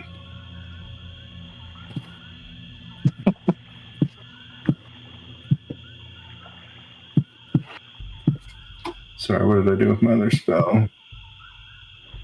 And that one goes up to how far? Where's it say how far? Oh, it doesn't even have a distance on it. Oh, they're 120 feet. Okay, so I can actually reach him. I gotta turn my roller off. As long as I see him, I can go wherever I want, right? And Yep. then I'm going to cast, so that'll be my use of Misty Step. And then I'll cast Wall of Force on him. Okay. All of force. Place a template. So he's just locked in there for as long as I have concentration on it, which is up to 10 minutes. And what is it? 10. Yeah. Okay. Doesn't matter. We know what it looks like. All right. And he can't teleport or anything out of it. He's just stuck in it. Cool. Okay. This He is trapped. Kill the trolls. troll down here. What's this thing? Oh, that was the. Okay. It's gonna regenerate a little bit, and I guess try to. Actually, it's gonna try to claw at these webs.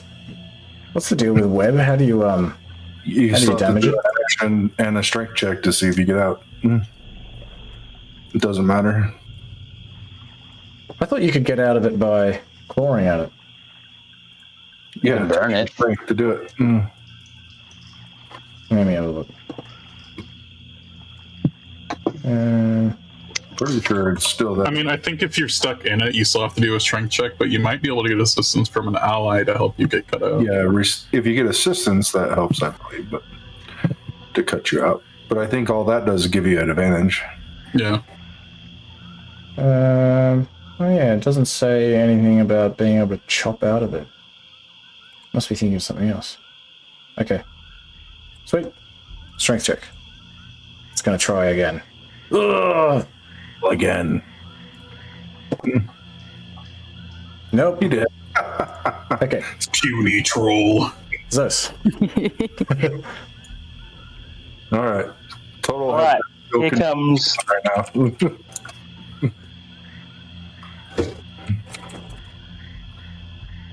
By... At the dragon? Oh, you won't be able to hit the dragon. Oh, hold on. I'm not going for the dragon anymore. You guys would all heard me. I've noticed the big shield Hit the trolls. Kill the dragon crap thing, so I'm going to attack the troll that's closest to me. This guy here. I don't know if I've clicked him. You'll need to just probably move out from behind. Oh no, sorry, you're on top of it. Yeah, no worries. I'm on top of it. Yep. Cool.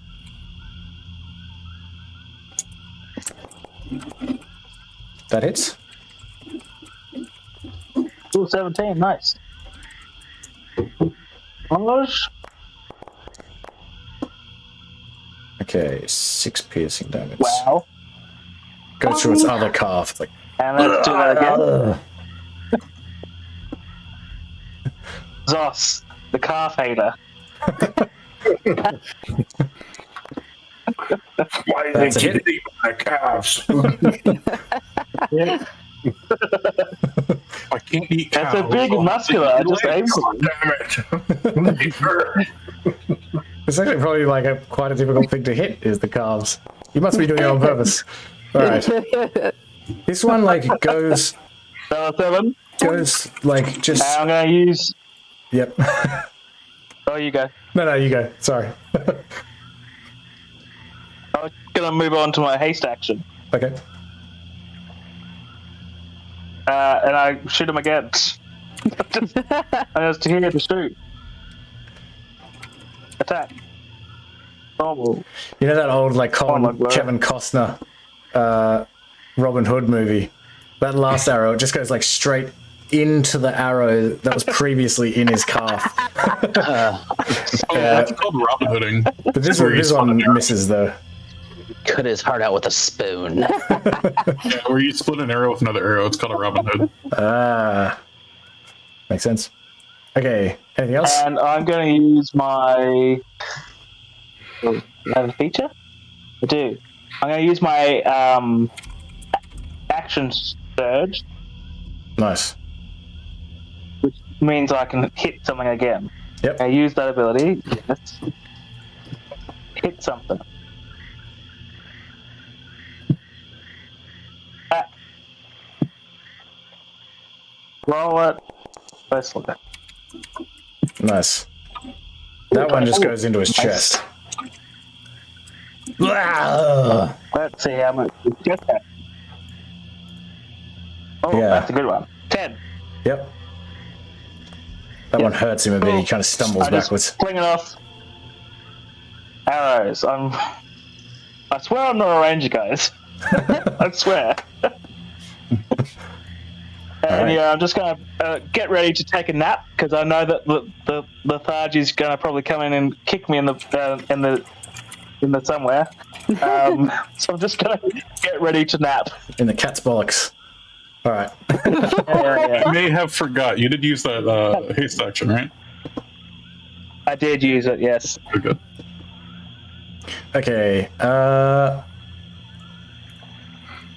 Jack Black. Go. This thing like kind of like pulls one of these arrows out of its calf, like, and you see like the wound around it kind of begin to heal a little bit. It's going to probably struggle to do much here. It comes over to here, sort of looks up at you like, but it sees Gilzan now, and it's going to charge over to Gilzan. Al's turn. Let's see. Can I reach him here? No, 60 feet, right?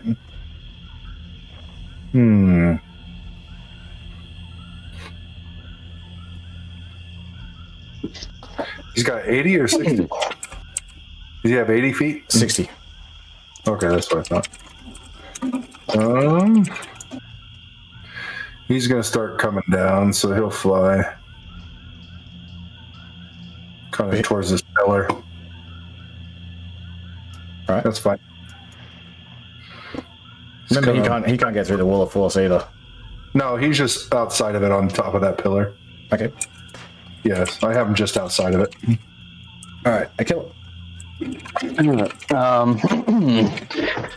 Ginsu, since the wall of force cut through my space. Oh no. I'm assuming I was it's. gonna say, I just I put that presume there. you're gonna Like, let me be on the outside of it. yeah, you would. Yeah. Alright. You were pushed inside, so you were just in there with this. I make sure only I just kept- look up the dragon like, well, this is awkward. It's All like, right, so I'm gonna do something. This what guy's are still you doing restrained. after this? Sorry, go on. Same old. But so I am going to fly over to this gentleman. I will be in the air to avoid the spike growth. When I get there, I will use my free object interaction to pull out my rapier, and I will cast.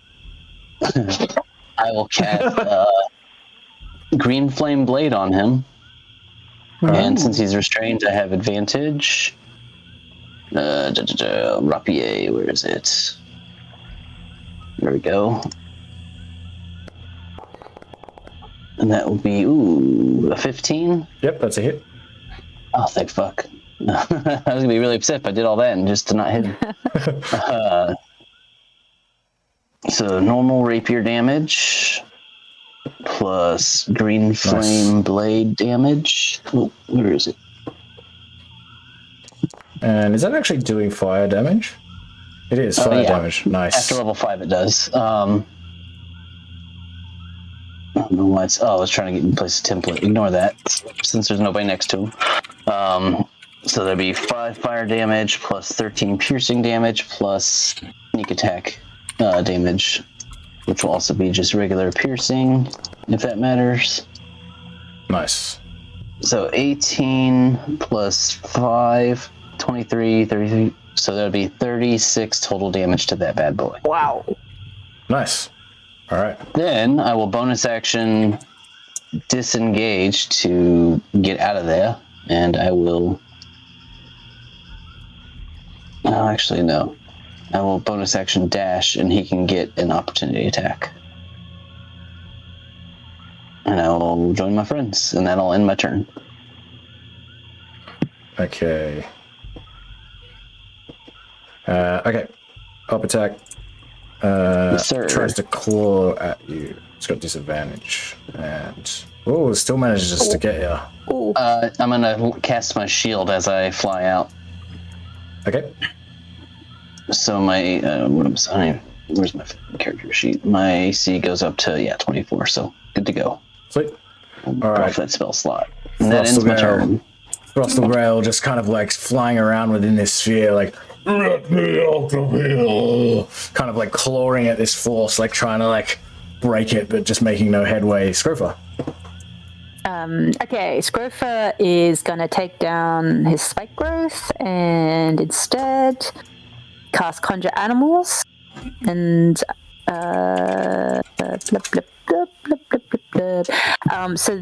so I think for this you get to choose the beast that will appear, but I would like to have 2 beasts of challenge rating 1 or lower. Can you give me a couple of options? Yeah, sure. Bear, wolf, elk. Wait, is elk?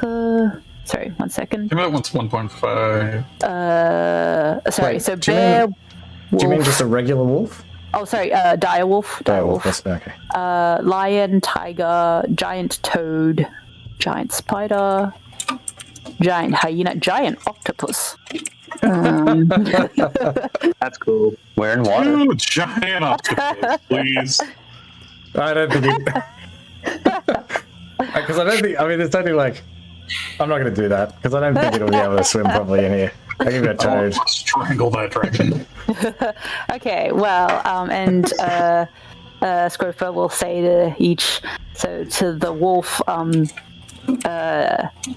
attack the troll closest to us, and you'll tell the toad, attack the restrained troll in the webbing. And so they get a turn after me. Where do they appear when you cast them? Do you get to determine that? In unoccupied spaces that you can see within range. Yeah. Let me know where you want the toad to be and then the wolf. Okay, I'll have the toad here, and the wolf is fine where it is. Okay. And do they just go straight after you? Yes. All right. Okay. This Oh, wolf. sorry. Roll initiative for the summon creatures as a group, which has its own turns. Nice. As a group. Okay, cool. Yes.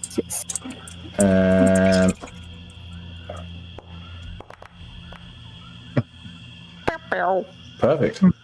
That's kind of cool. All right. Is that your turn? Yes. Okay. This Oh, wolf. sorry. Sorry. One. Can I just climb to the top of this pillar?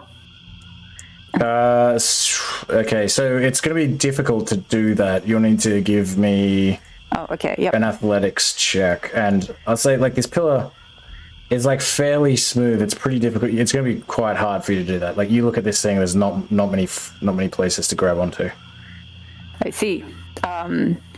Luckily for me, I grew up on a farm, and I'm not very good at climbing, it seems.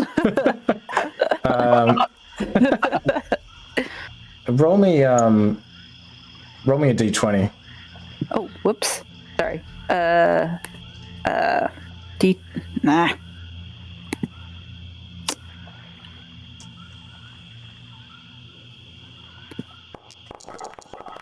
I don't know why it rolled 2. Okay, let me just I'll go do with that the again. First one was 2. Okay. You climb up 2 feet and you slip off and fall into the water, and you just feel a little bit embarrassed, but you're not harmed. Your socks are extra squishy. Ew, that is harm. No. Very true. Okay, this wolf is like runs at this thing, and it's going to try to bite him. It, her, they. I don't know what this thing is. And it doesn't have any multi-attack or anything. Oh, and the toad will move forward, try to bite this thing. Oh, it has advantage. Nice. But it misses. Okay, Sebastian. I'm gonna keep concentrating on haste for Thas. Yep. That's it. Okay, you don't have to. If I stop, you won't have a turn. You know you can cast other spells while you're concentrating. Completely fine. I'm up here. Can I? Because all the I'm in spells my I have pillar. are concentration spells, I'm pretty sure. Oh, really? Oh, fair enough. A lot of them are. I mean, I could ice knife, but I'd have to expend another. Okay. Yeah. All right. Good Yeah, one. I'll ice knife. Oh, you will ice knife. Okay. I will ice knife. All right. You sure you want to ice knife? I'm ice knife. Oh, why do I have that thing? You don't want to ice knife me. Oh, you can't ice knife the dragon. It's in a... Well, you can, but it just hits the side of the wall of force. You just wasted your Oh, that's what that is? Yeah. My bad. I don't mind This if you thing. want to... Okay, so that thing... It'll have a little bit of cover if you do that, just because of where Gilzan is. Well, I mean, I'm looking at the direct path, and, like, that looks fine. He's kind of like a little bit in the way of the creature. Okay, then I'll move beforehand, then. There we go. You're gonna kill me. No, I'm not gonna kill you. It's fine. Yeah, but I'm concentrating. It's Let's try to just to remember not to talk on other people's turns, please, if we can, just so that we don't spend all It'll night be doing this. okay. Whoa. Okay, it would technically still have cover, but I'll say you're very close and it doesn't. But it misses anyway. But the ice knife will. No.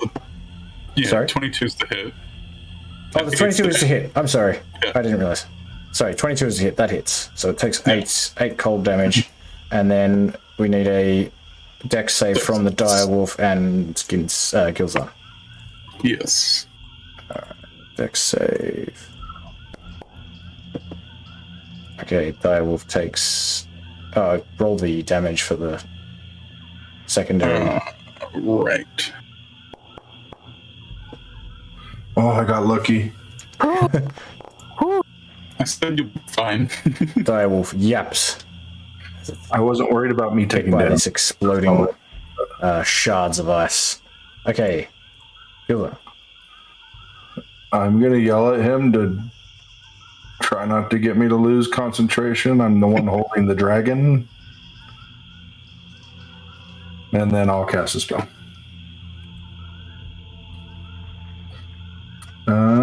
So where is it at? No, I just had it up. I was going through that. Okay. Tosses my whip. Have him do an intelligence save. This troll? Yep.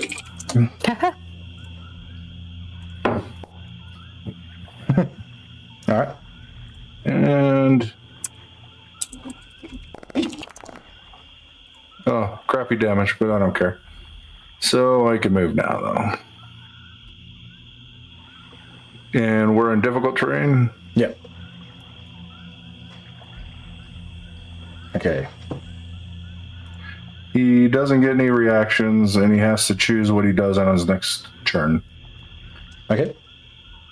Alright. This guy is going to, seeing this like giant toad come up at him, he's just going to try to attack the toad. So, tries to like basically bite this thing, like, and manages to like bite like a big chunk out of like the side of its cheek. Ooh. Damn. And then he's gonna like fucking hack at gnarly. it with his claw. And that gets him like across the face. And he'll get in with his other claw. This one gets him like, gets the toad like right in the eye. My God. And like takes its eye out, like I don't know what does a toad sound like when it's in pain? I don't know. Okay, Zos. Whoa! Wow! What was that? Oh, who? That's what a toad sounds like, I guess. That was me. Okay, Zos. Do I still have haste? Yep. Cool. Okay. Here comes 3 longbows. Longbow train. That hits. 17. Yep. That's it. It hits. Come on. 9 damage. 9. Hits. Here comes another one. That hits. Oh, 11. Awesome. Get 4. The Marsh. Yep. 8 piercing. 8. And here's my haste. On. This thing's obviously looking pretty pissed off now. Yep, that's a hit. Green blood streaming out of it from all kinds of various arrow wounds and bite wounds and 10 piercing. Why won't you die? Okay. Cool. That's me. Alright.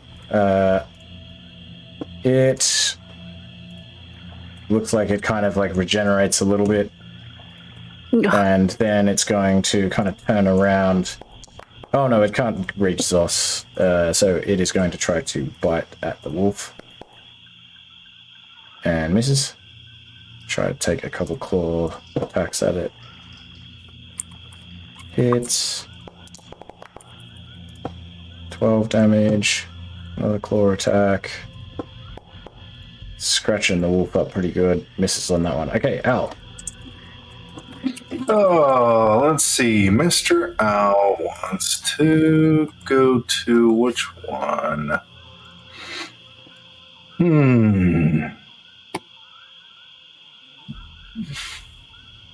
Let's go to this one. 40. Back taker. Okay. I kill. Alright, I guess I will just go ahead and throw a couple psychic daggers at this bad boy around the corner. He's looking pretty hurt, and I'd like to get it over with. So He'll have a bit of cover if you're shooting through these branches. Then I would. Well, fuck it. I will do that, and then I will use my psi bolstered knack to roll a d8 and add that to the attack roll. So I'm guessing the 14 ain't gonna do it. No, misses. So I will then move around here and then do it without the cover with my bonus action.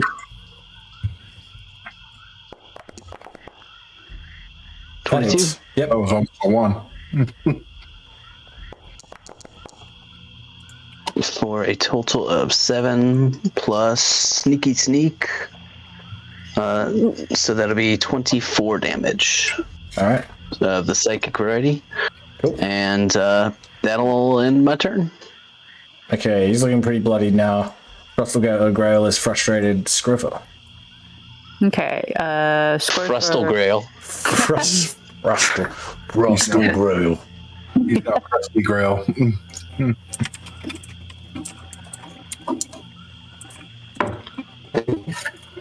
Sorry, give me a second.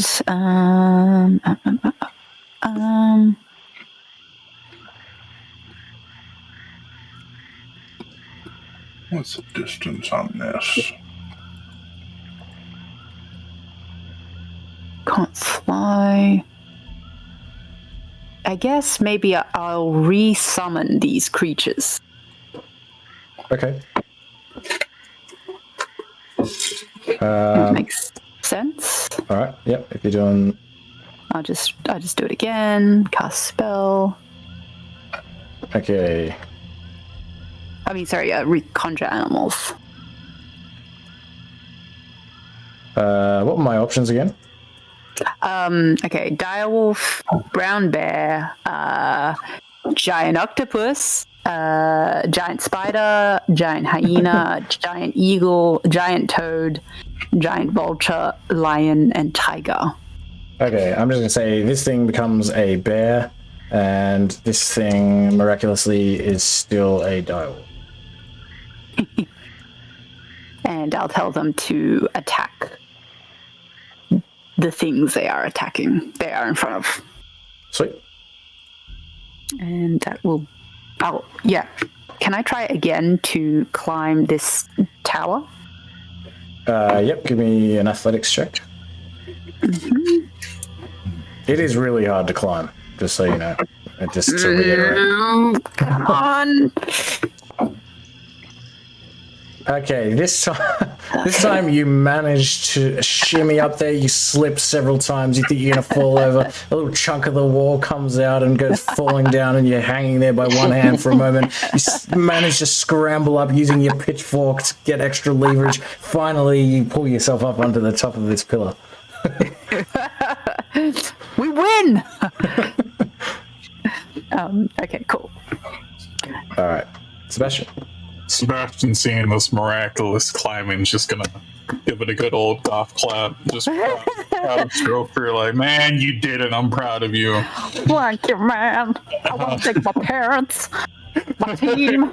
I'll give you a good award. We can have an award ceremony later.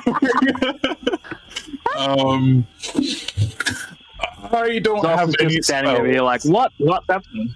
I don't have any spells that I can do right now. Okay. So it's just gonna keep concentration on Zaz.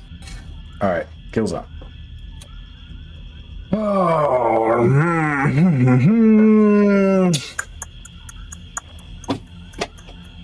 Okay, I was gonna try something goofy, but I'm not gonna do that. So let's just shoot a fireball then. All the way down here. Okay. Make sure. Yeah, I can go 150 feet. And that should get him, right? Yeah, that's our. Yes. Yep. Make him save and throw. Have disadvantage on the dex save as well. So it fails. 27 fire damage. Alright. Would it Yeah? would it also burn the web? Yes, it lights the web on fire. Yeah, and he takes damage from that too. Yeah. Yeah. 2d4? 2d4 per 5. Is it 2d4? Yeah, 2D. 2d4 per 5 foot square. Yeah. But, when would you take that? Probably at the beginning of his turn, I think. Anything else?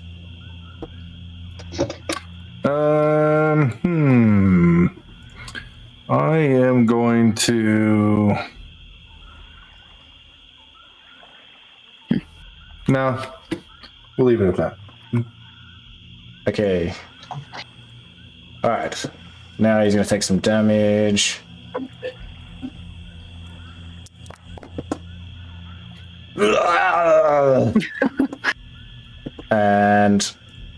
But he's going to still try to bite at this bear. Fuck, was I giving him disadvantage previously? Yeah. Okay, good. 10 damage. Claw. Yep. Sad bear. And another swipe at him. Oh man. Poor bear. Hits him again. You just came into this world. He seems brutal. Yeah, he just tears up this bear. Alright, Zos. All right. Hasty actions. Let's go. Longbow. Out here and attack. That's a hit. Oh, nice. Marsh. 12 damage. Whoa, that's a nice one. Straight in the calf. My favorite spot. When will you leave? Why'd someone think of the calves? Oh, wow. It's like shaking its Whiff that legs so you one. miss it.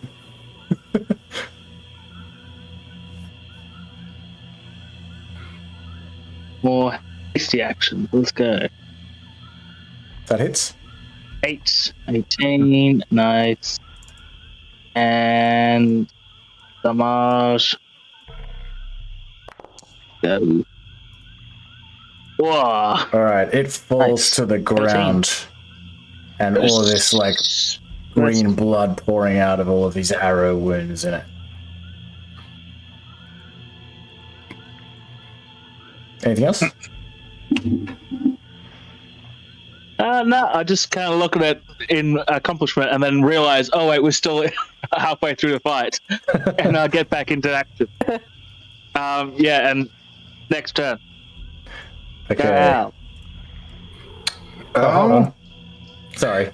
Before the owl, this thing before your eyes, some of its wounds begin to heal up, and it kind of like begins kind of moving around again and struggling, and you watch as it kind of seems to sort of recover somewhat and kind of pull itself up in the mud, and it stands up slowly, and it's going to try to attack the direwolf again. Oh my god. You're poor animals. Oy. And a couple of claw attacks. Oh, Jesus. Yeah, that wolf is a goner. Game over, man. Scroll for you hate animals. Yeah, jeez. yeah. It takes this wolf out. The wolf just goes down in a bloody mass of fur, sinks into the mud and the water. So sad. Now it's the owl's turn. Also, I love how the wolf is like looking through the skull. And he's gonna come distract him and then kind of fly back. Okay, I love your owl. I kill him. All right, with this guy distracted and my rapier still in hand, I am going to swoop in and hit him with a green flame blade. Okay.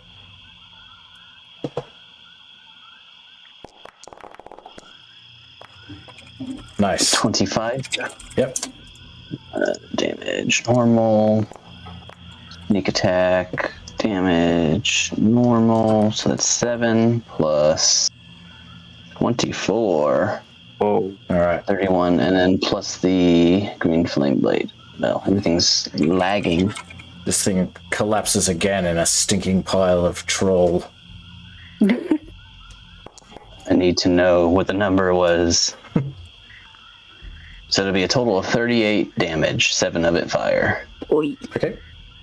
And then, so see, I'm at 15, and then I'll just move the rest of my distance, 25.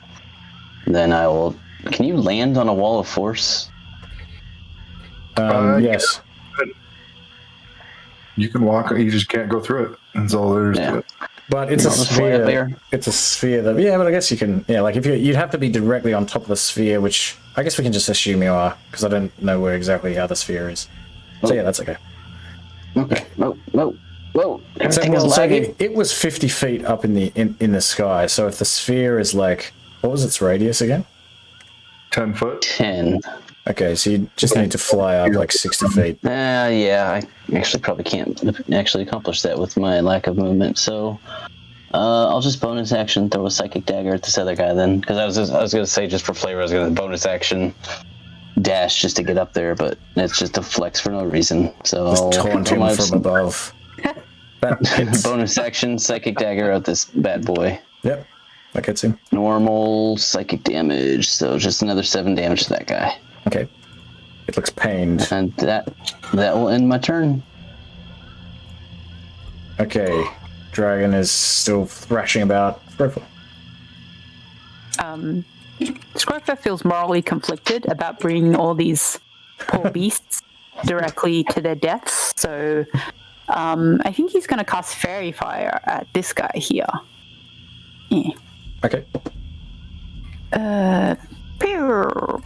Pew. Take save at disadvantage. Nice. It is fairy fired. You already would have had advantage against it though, because it's restrained. Oh yeah, true. Oh well. How many turns does it take? Anything else? No. Holy, I just looked at that troll. I'm looking how many effects it has. There's so many. It's just stacking up. Alright, Sebastian. Alright, yet again, I have no spells of use right now. Continue in concentration. Okay. Kills on. Just trying to see here. I can see in a straight line all the way down to him, right? Yep. He's a bit blocked by the bear, but you can see him. Yeah, because I think I'll just firebolt him. He'll have a bit of cover. You will? Wait, sorry, the bear was with my concentration, so with the summon animals, conjure animals. Would he disappear if I concentrated on Fairy Fire now? Yes. Oh, yeah. Yeah, okay, so the bear is gone. Nice. Okay. But now he's not covered. Yeah. Okay. Then I guess I will just firebolt him since he's already kind of in fire. All right. You do much else? Let's see. Well, I guess I could do. That's 2d10. And this other troll kind of sinks into the mud, and you're pretty sure it's not coming back. Okay, he did. All right. Oh, I didn't roll with advantage, but That hits. I just want to see. No. 16. Oh, that was another attack. Okay. 15 Yeah, I fire was damage. rolling twice because he has fairy fire on him.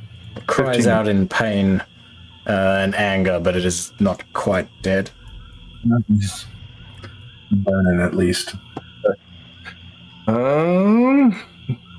Yeah, that's it. Okay, at the beginning of its turn, it's going to take a bunch of fire damage again from the burning webs, and that brings it down.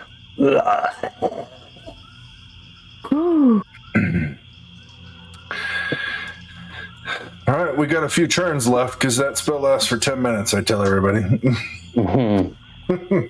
So we get to decide how we want to kill the Mr. Throstograu.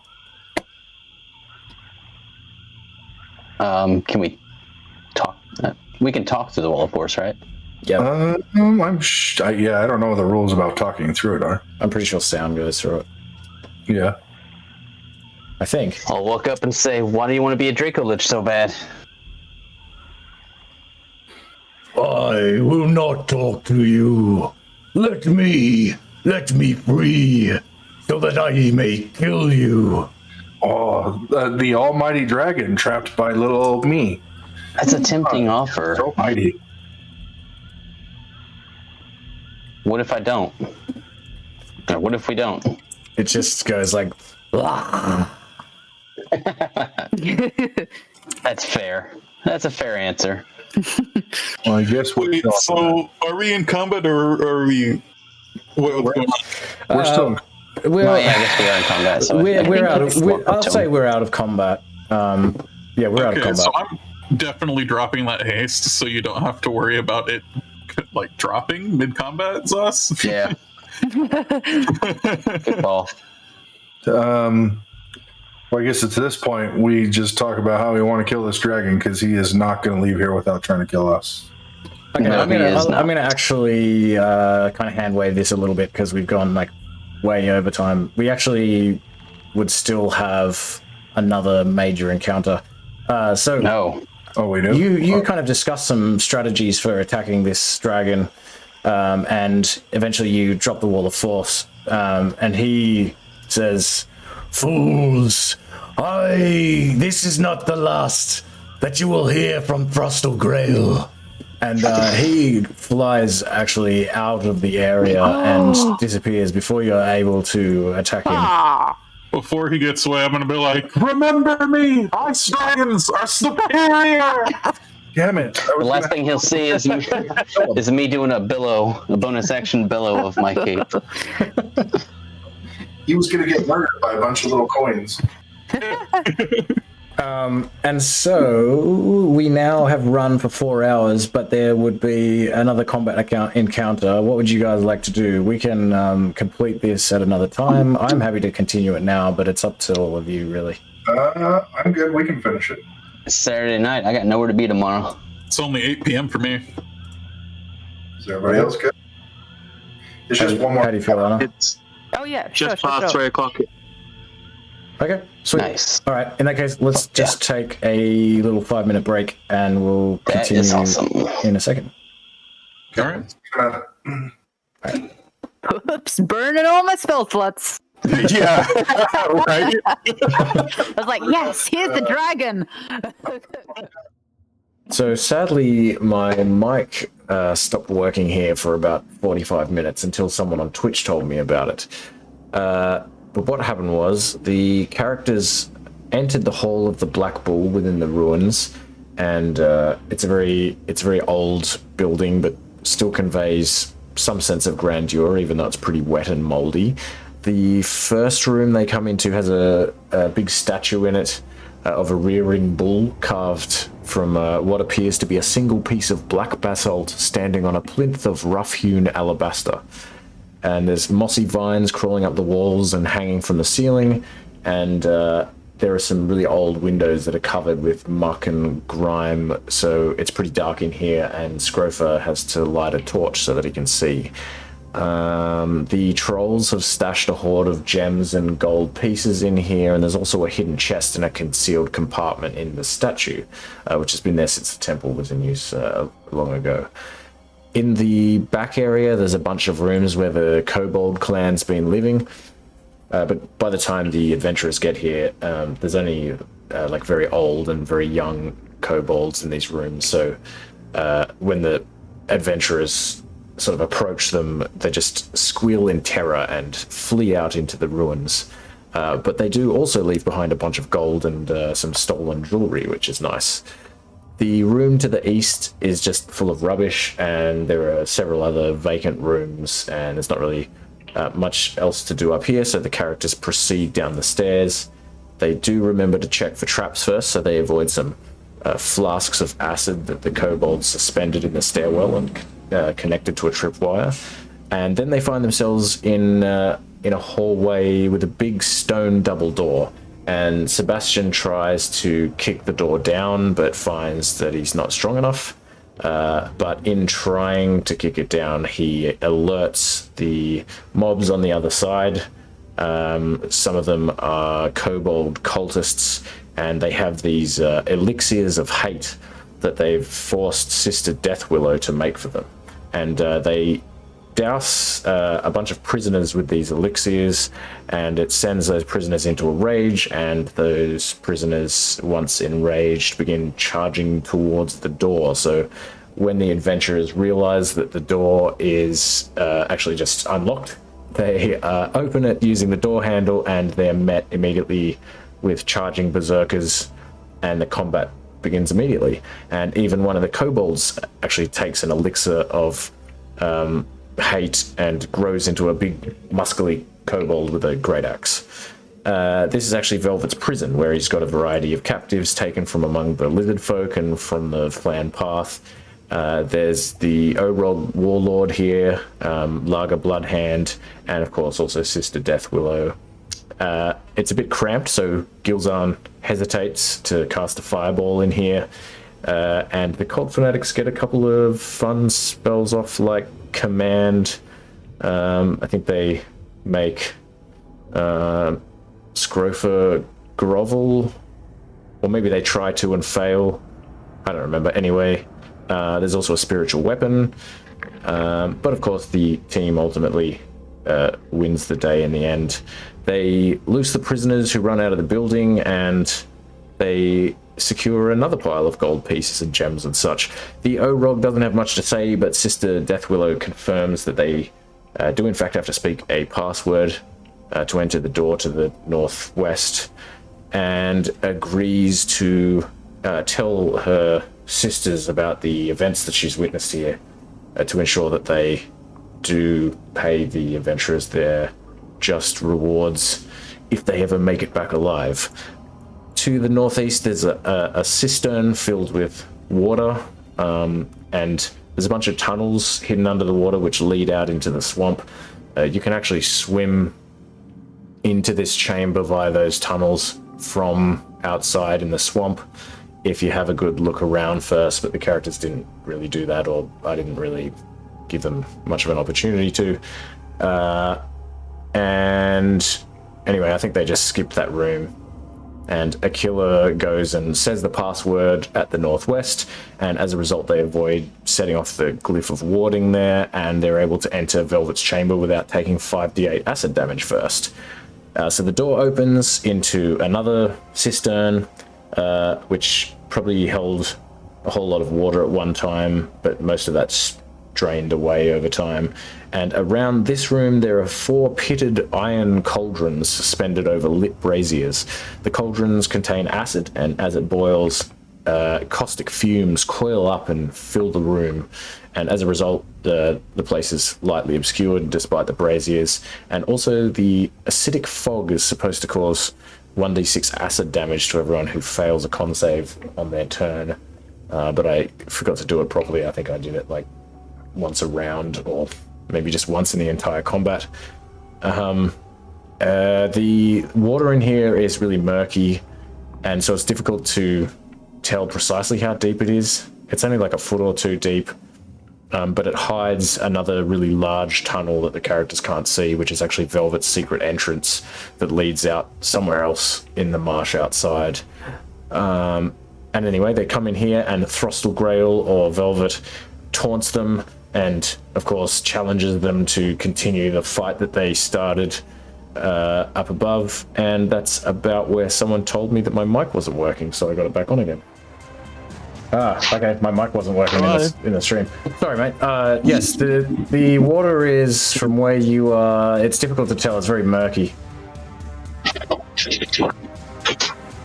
I'm gonna dip my toe on it just to do it. Yeah. Rebellious. Let your conscience be. I'm gonna go there and look. Nothing happens when you dip your toe in it.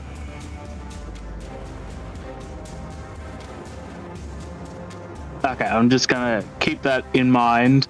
Can I? Oh, actually, no. I'm gonna get my calves in, because that's my favorite part of the body, apparently. I don't think you'll really be able to kind of stand. In.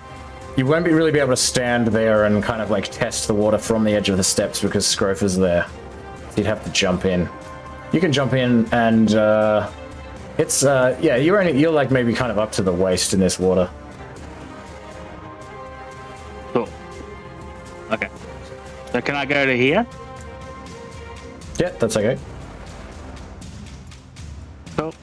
Am I hurting? Or am I just not hurting yet?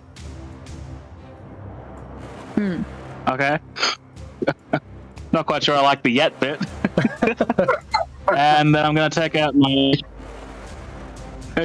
longbow. Come on, longbow. And do the typical Zos thing. Normal.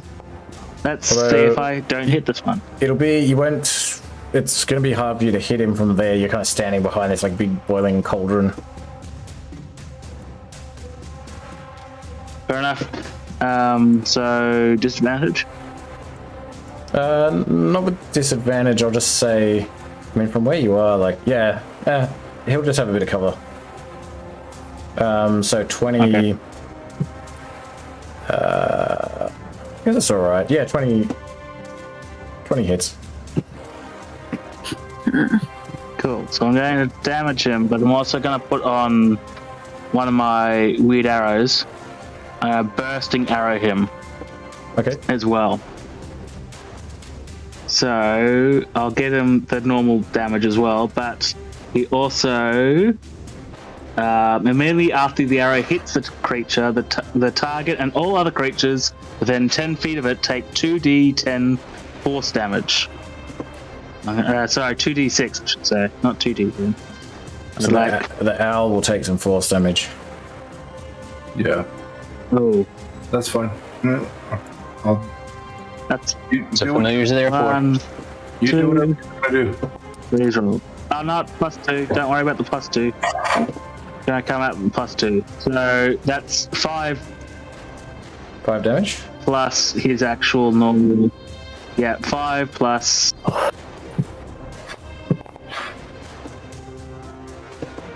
Another 10 damage. 10. So 15. Okay. So as you strike him with yeah, it's interesting. As you strike him with this last longbow, with this arrow. So this bursting arrow is done extra damage and it also does damage to. Sorry, somebody within 10 feet takes 2d6. That's the 2d6. Okay. All right. As you hit him with this arrow, yeah, you hear him like call out like, "No!" And you hear this like, "Yes, master! Yes, master!" As it's you can't really see what's happening though, but you see maybe this kind of like emaciated, bloodied, sort of dirty human kind of like wades out into the water in front of him, and this guy is like holding like this vial of like some sort of weird-looking liquid. Black liquid, and Throttlegrail just opens his maw and just like basically bites the top of this guy's head off and also like eats the vial as well, just and just kind of like lifts the torso up and everything and just sort of like drinks this vial, and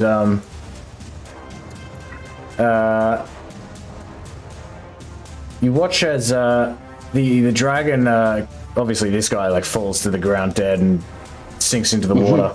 You watch as this dragon sort of like cries out in agony, and he collapses to the ground. His breath is labored and ragged, and he's kind of like thrashing about for a moment, and you watch as he like falls still, and he appears to die in front of you. And almost immediately after this happens, his flesh begins to decompose before your eyes. Scales crumble to dust while the muscle beneath turns grey and desiccated, until Velvet's little more than a skeleton littered with ragged strips of rotted flesh. But a heartbeat later, pinpoints of green light flare to life in the now empty sockets of the dragon's skull. The skeleton jerks unsteadily to its feet and leaps overhead, diving into the water in this area, where you realize there's a large, deep hole, as the room is just like splashed with all this water that just goes like all over you, and he flies out of the room and disappears. Motherfucker. Down this hole. What? But at this point, this creature that has awoken around the corner is going to step forward. He comes over to here. You kind of like see him like sort of poking his head out around the corner as well. And he he is like this horribly, from what you can see, he looks like a troll, but he's horribly mutated. He's got elongated limbs and long crocodile-like snout and spikes down its spine, and these strange like vestigial flaps under its arms that almost look like bat wings. And it wades into the water and advances as well, and it's going to try to attack you. So Scrofa, what would you like to do? Okay, so there's a hole in the middle of this room.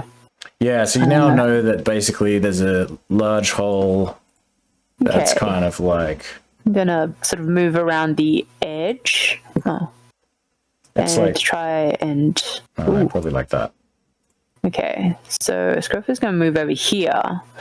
And he's gonna cast a sweet little spell, guys. Okay. What? Why didn't it do? Okay, cast spell. Oh, I forgot I had coffee. Damage. No, it's Normal. called Blight. Oh, wow. So Awesome. that is gonna cast Blight. So it needs to make Nice. a DC 15 Constitution saving throw. Yeah. So take 4 damage. All right, so 24 necrotic damage. Cries out in pain, like... Yes! Life is suffering. Yeah. I kill Oh, don't worry, we'll fix that for you. And that's his turn.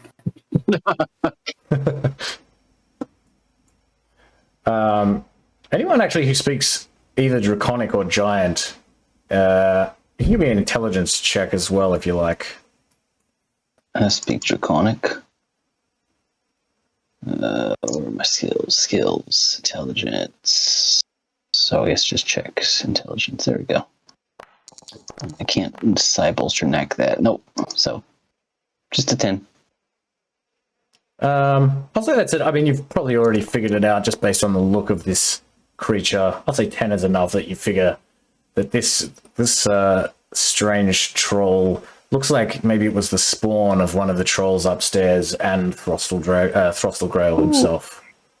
What the fuck? It was a troll bard.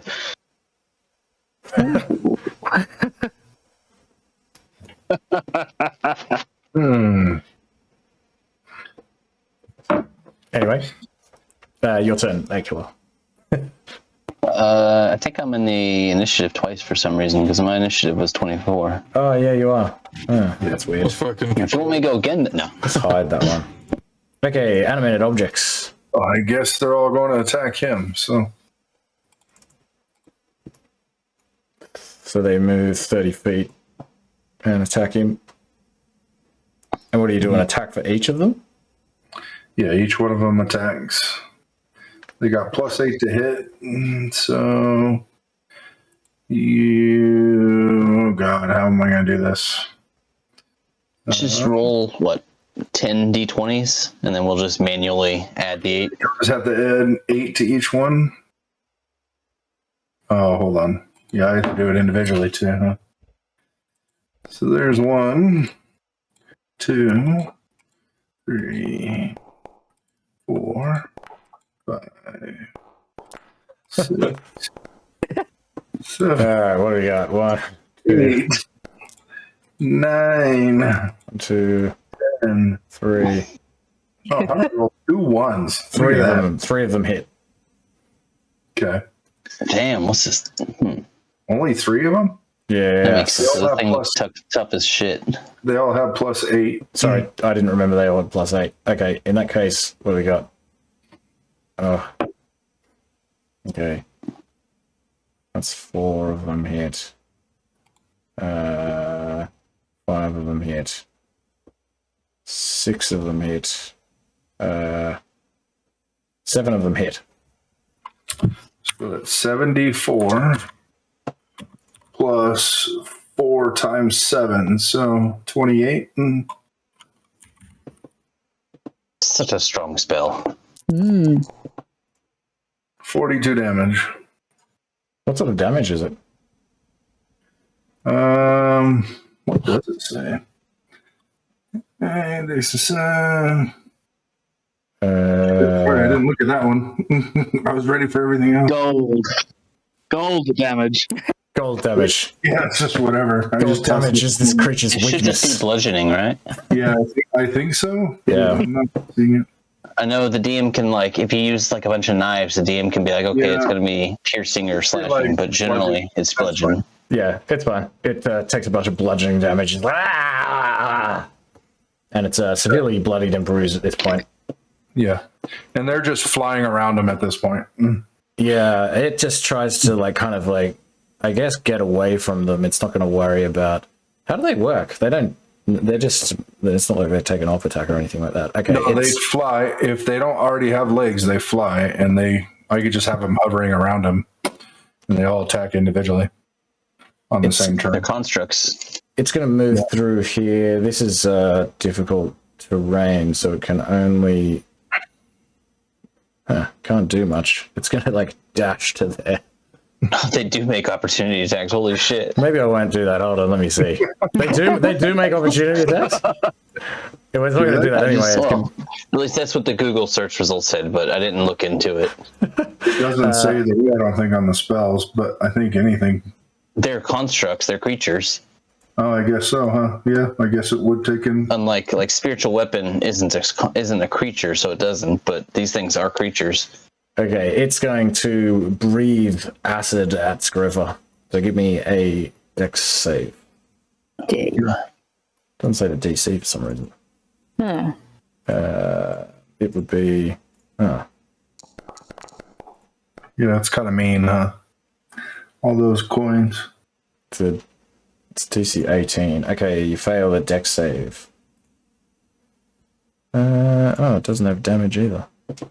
Okay. Hold on. It's going to be a lot of damage. 58 acid damage. Whoa, I'm down. 58? Holy Yeah, fuck. you were complaining about my damage. That's ridiculous. Does this mean I drown? We'll see. Yeah, you do fall under the water, yes. Oh. But you got time. But yes, you are unconscious and you are drifting under the water. Okay, Sebastian. Seeing Scroper under the water, I'm gonna pick Scroper up and pull him back this way Okay. Thank you. out of the water so he doesn't fucking drown. And that's my action because that's interactive object, right? Yeah, it'll take you an action to do that, yeah. All right, that's it then. Okay. Heals up. Oh, I get to go again. More damage. All right. Oh, actually, sorry. At the top of the round, actually, I believe this caustic air in here is going to do something. Corrosive air.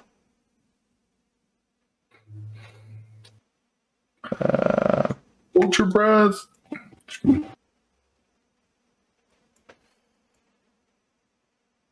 does it do?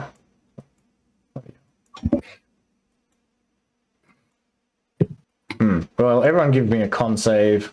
Just gonna make it up. We'll do it live. Sorry. So anyone really in the room, so below the door, give me a con save. So just really, It's just Zos. yeah. me. Do Scroll I? for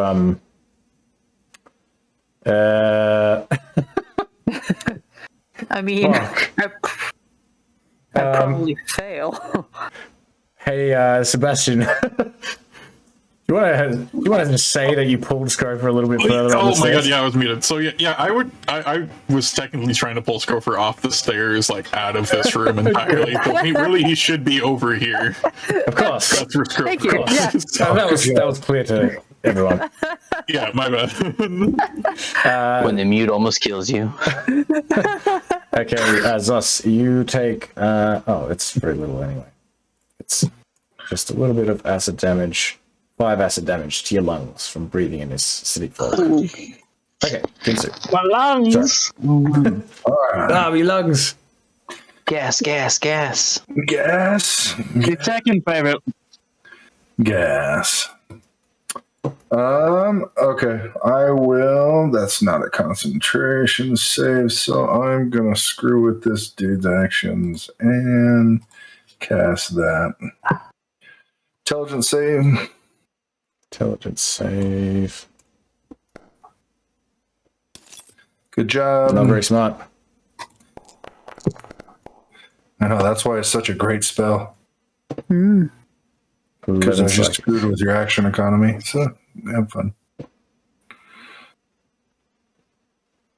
Anything else?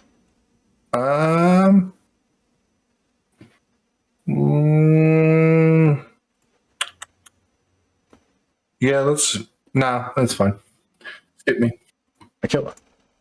I was going to push him, but I don't want to do it. Kila's gonna go ahead and. I don't need to steady aim because I have an ally next to it. I'm gonna throw my psychic dagger.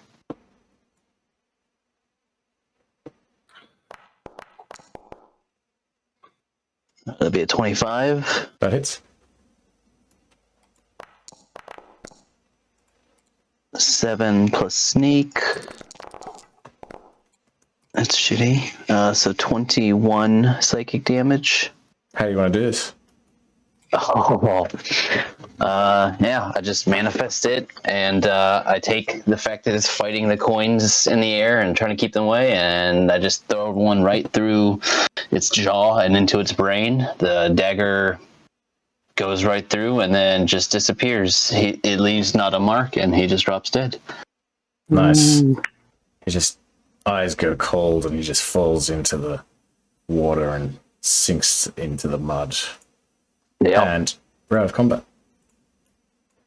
Hey. Let's keep I doing got that. hit once with my coin. I turn to Akila and I'm like, I know she didn't go for the thighs, for the calves, whatever. What were you thinking? Say what? Didn't go for the car. Always go for the calves. The psychic calves attack. You need calves. Okay, 12 so calf damage. you come into this room and, I'll finish Give it a up. healing potion. Give a healing potion to. Oh, yes, of course. Yeah. Thank you. Much course. appreciated. My coins come back to me and I put them back in my bag. It'll be 2d4 They plus become 2. coins once again. So 8 HP to bring you back up. Thank you. I'll mark that off in my inventory. It's kind of a weird room. Getting attacked like before you You're kind of a weird room. Okay, so I'll say that you kind of like managed to douse these. I'll just finish it up quickly because we're so much over time. You managed to like push these like pots of boiling acid over or douse them by splashing water on them, and so you can come into the room without choking. And Yo, what's this shit? so that is like a curtain, although it's like probably drawn open because that man that was in there came through it. I'm going in. It's curtains. No, there's nothing in here. All right, Combat round. there's a whole bunch of stuff in here. You come in here, and this is clearly the dragon's horde. You can tell from like all of the walls that like Throstle Grail has like melted this area out of what was the original structure of the temple. And there's an impressive horde of various coins and art objects and gems in here. It amounts to, I'll just tell you, around like 4,000 gold pieces. Anybody got a bag of holding? Actually, I believe I do. I have I have a handy haversack. Oh, maybe that's what I have. Yeah, I have the same thing. So between that, we can take all of it? Yeah. Yes. Yeah, that's a lot of coin. Anyway, that's what it says.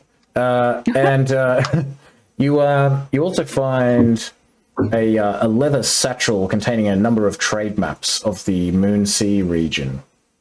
And you also find a gaudily embroidered haversack with a few sets of equally gaudy clothes and a silver pin that resembles the Harper logo. And wrapped carefully in the clothes is what appears to be Ulyset Failgren's, I don't know if I mentioned her name before, but anyway, Dragonhide spellbook. And you also find a Harper codebook tucked into a cleverly hidden pocket inside the haversack, although you're not able to read any of the code in it. And you also find, of course, the lockbox, which is magnificently beautiful and carved out of a strange purple wood inlaid with platinum. And the top of the box is decorated with a 6-inch wide gold coin stamp with a crossed axe, hammer, and forged tongs. The lockbox doesn't have any visible lock or hinges or any other hardware. And yeah, you can take these back through the swamp, and you can collect your reward from The hags. from the hags. And I didn't even know you could do this. Hold on, bear with me. I've just done a weird thing. Okay. And yes, with that, we have victory. After Throstle Grail is defeated, the remaining kobold minions scatter into the marsh. The captured prisoners are thankful for being rescued from the clutches of the torturous kobolds and their dark master. Several prisoners are willing to help you return to Phlan with the dragon horde, so it doesn't matter whether you have bags of holding or whatever, but it helps. Throstle Grail has disappeared for the time being, but you know that he has transformed now into a lich, a Dracolich.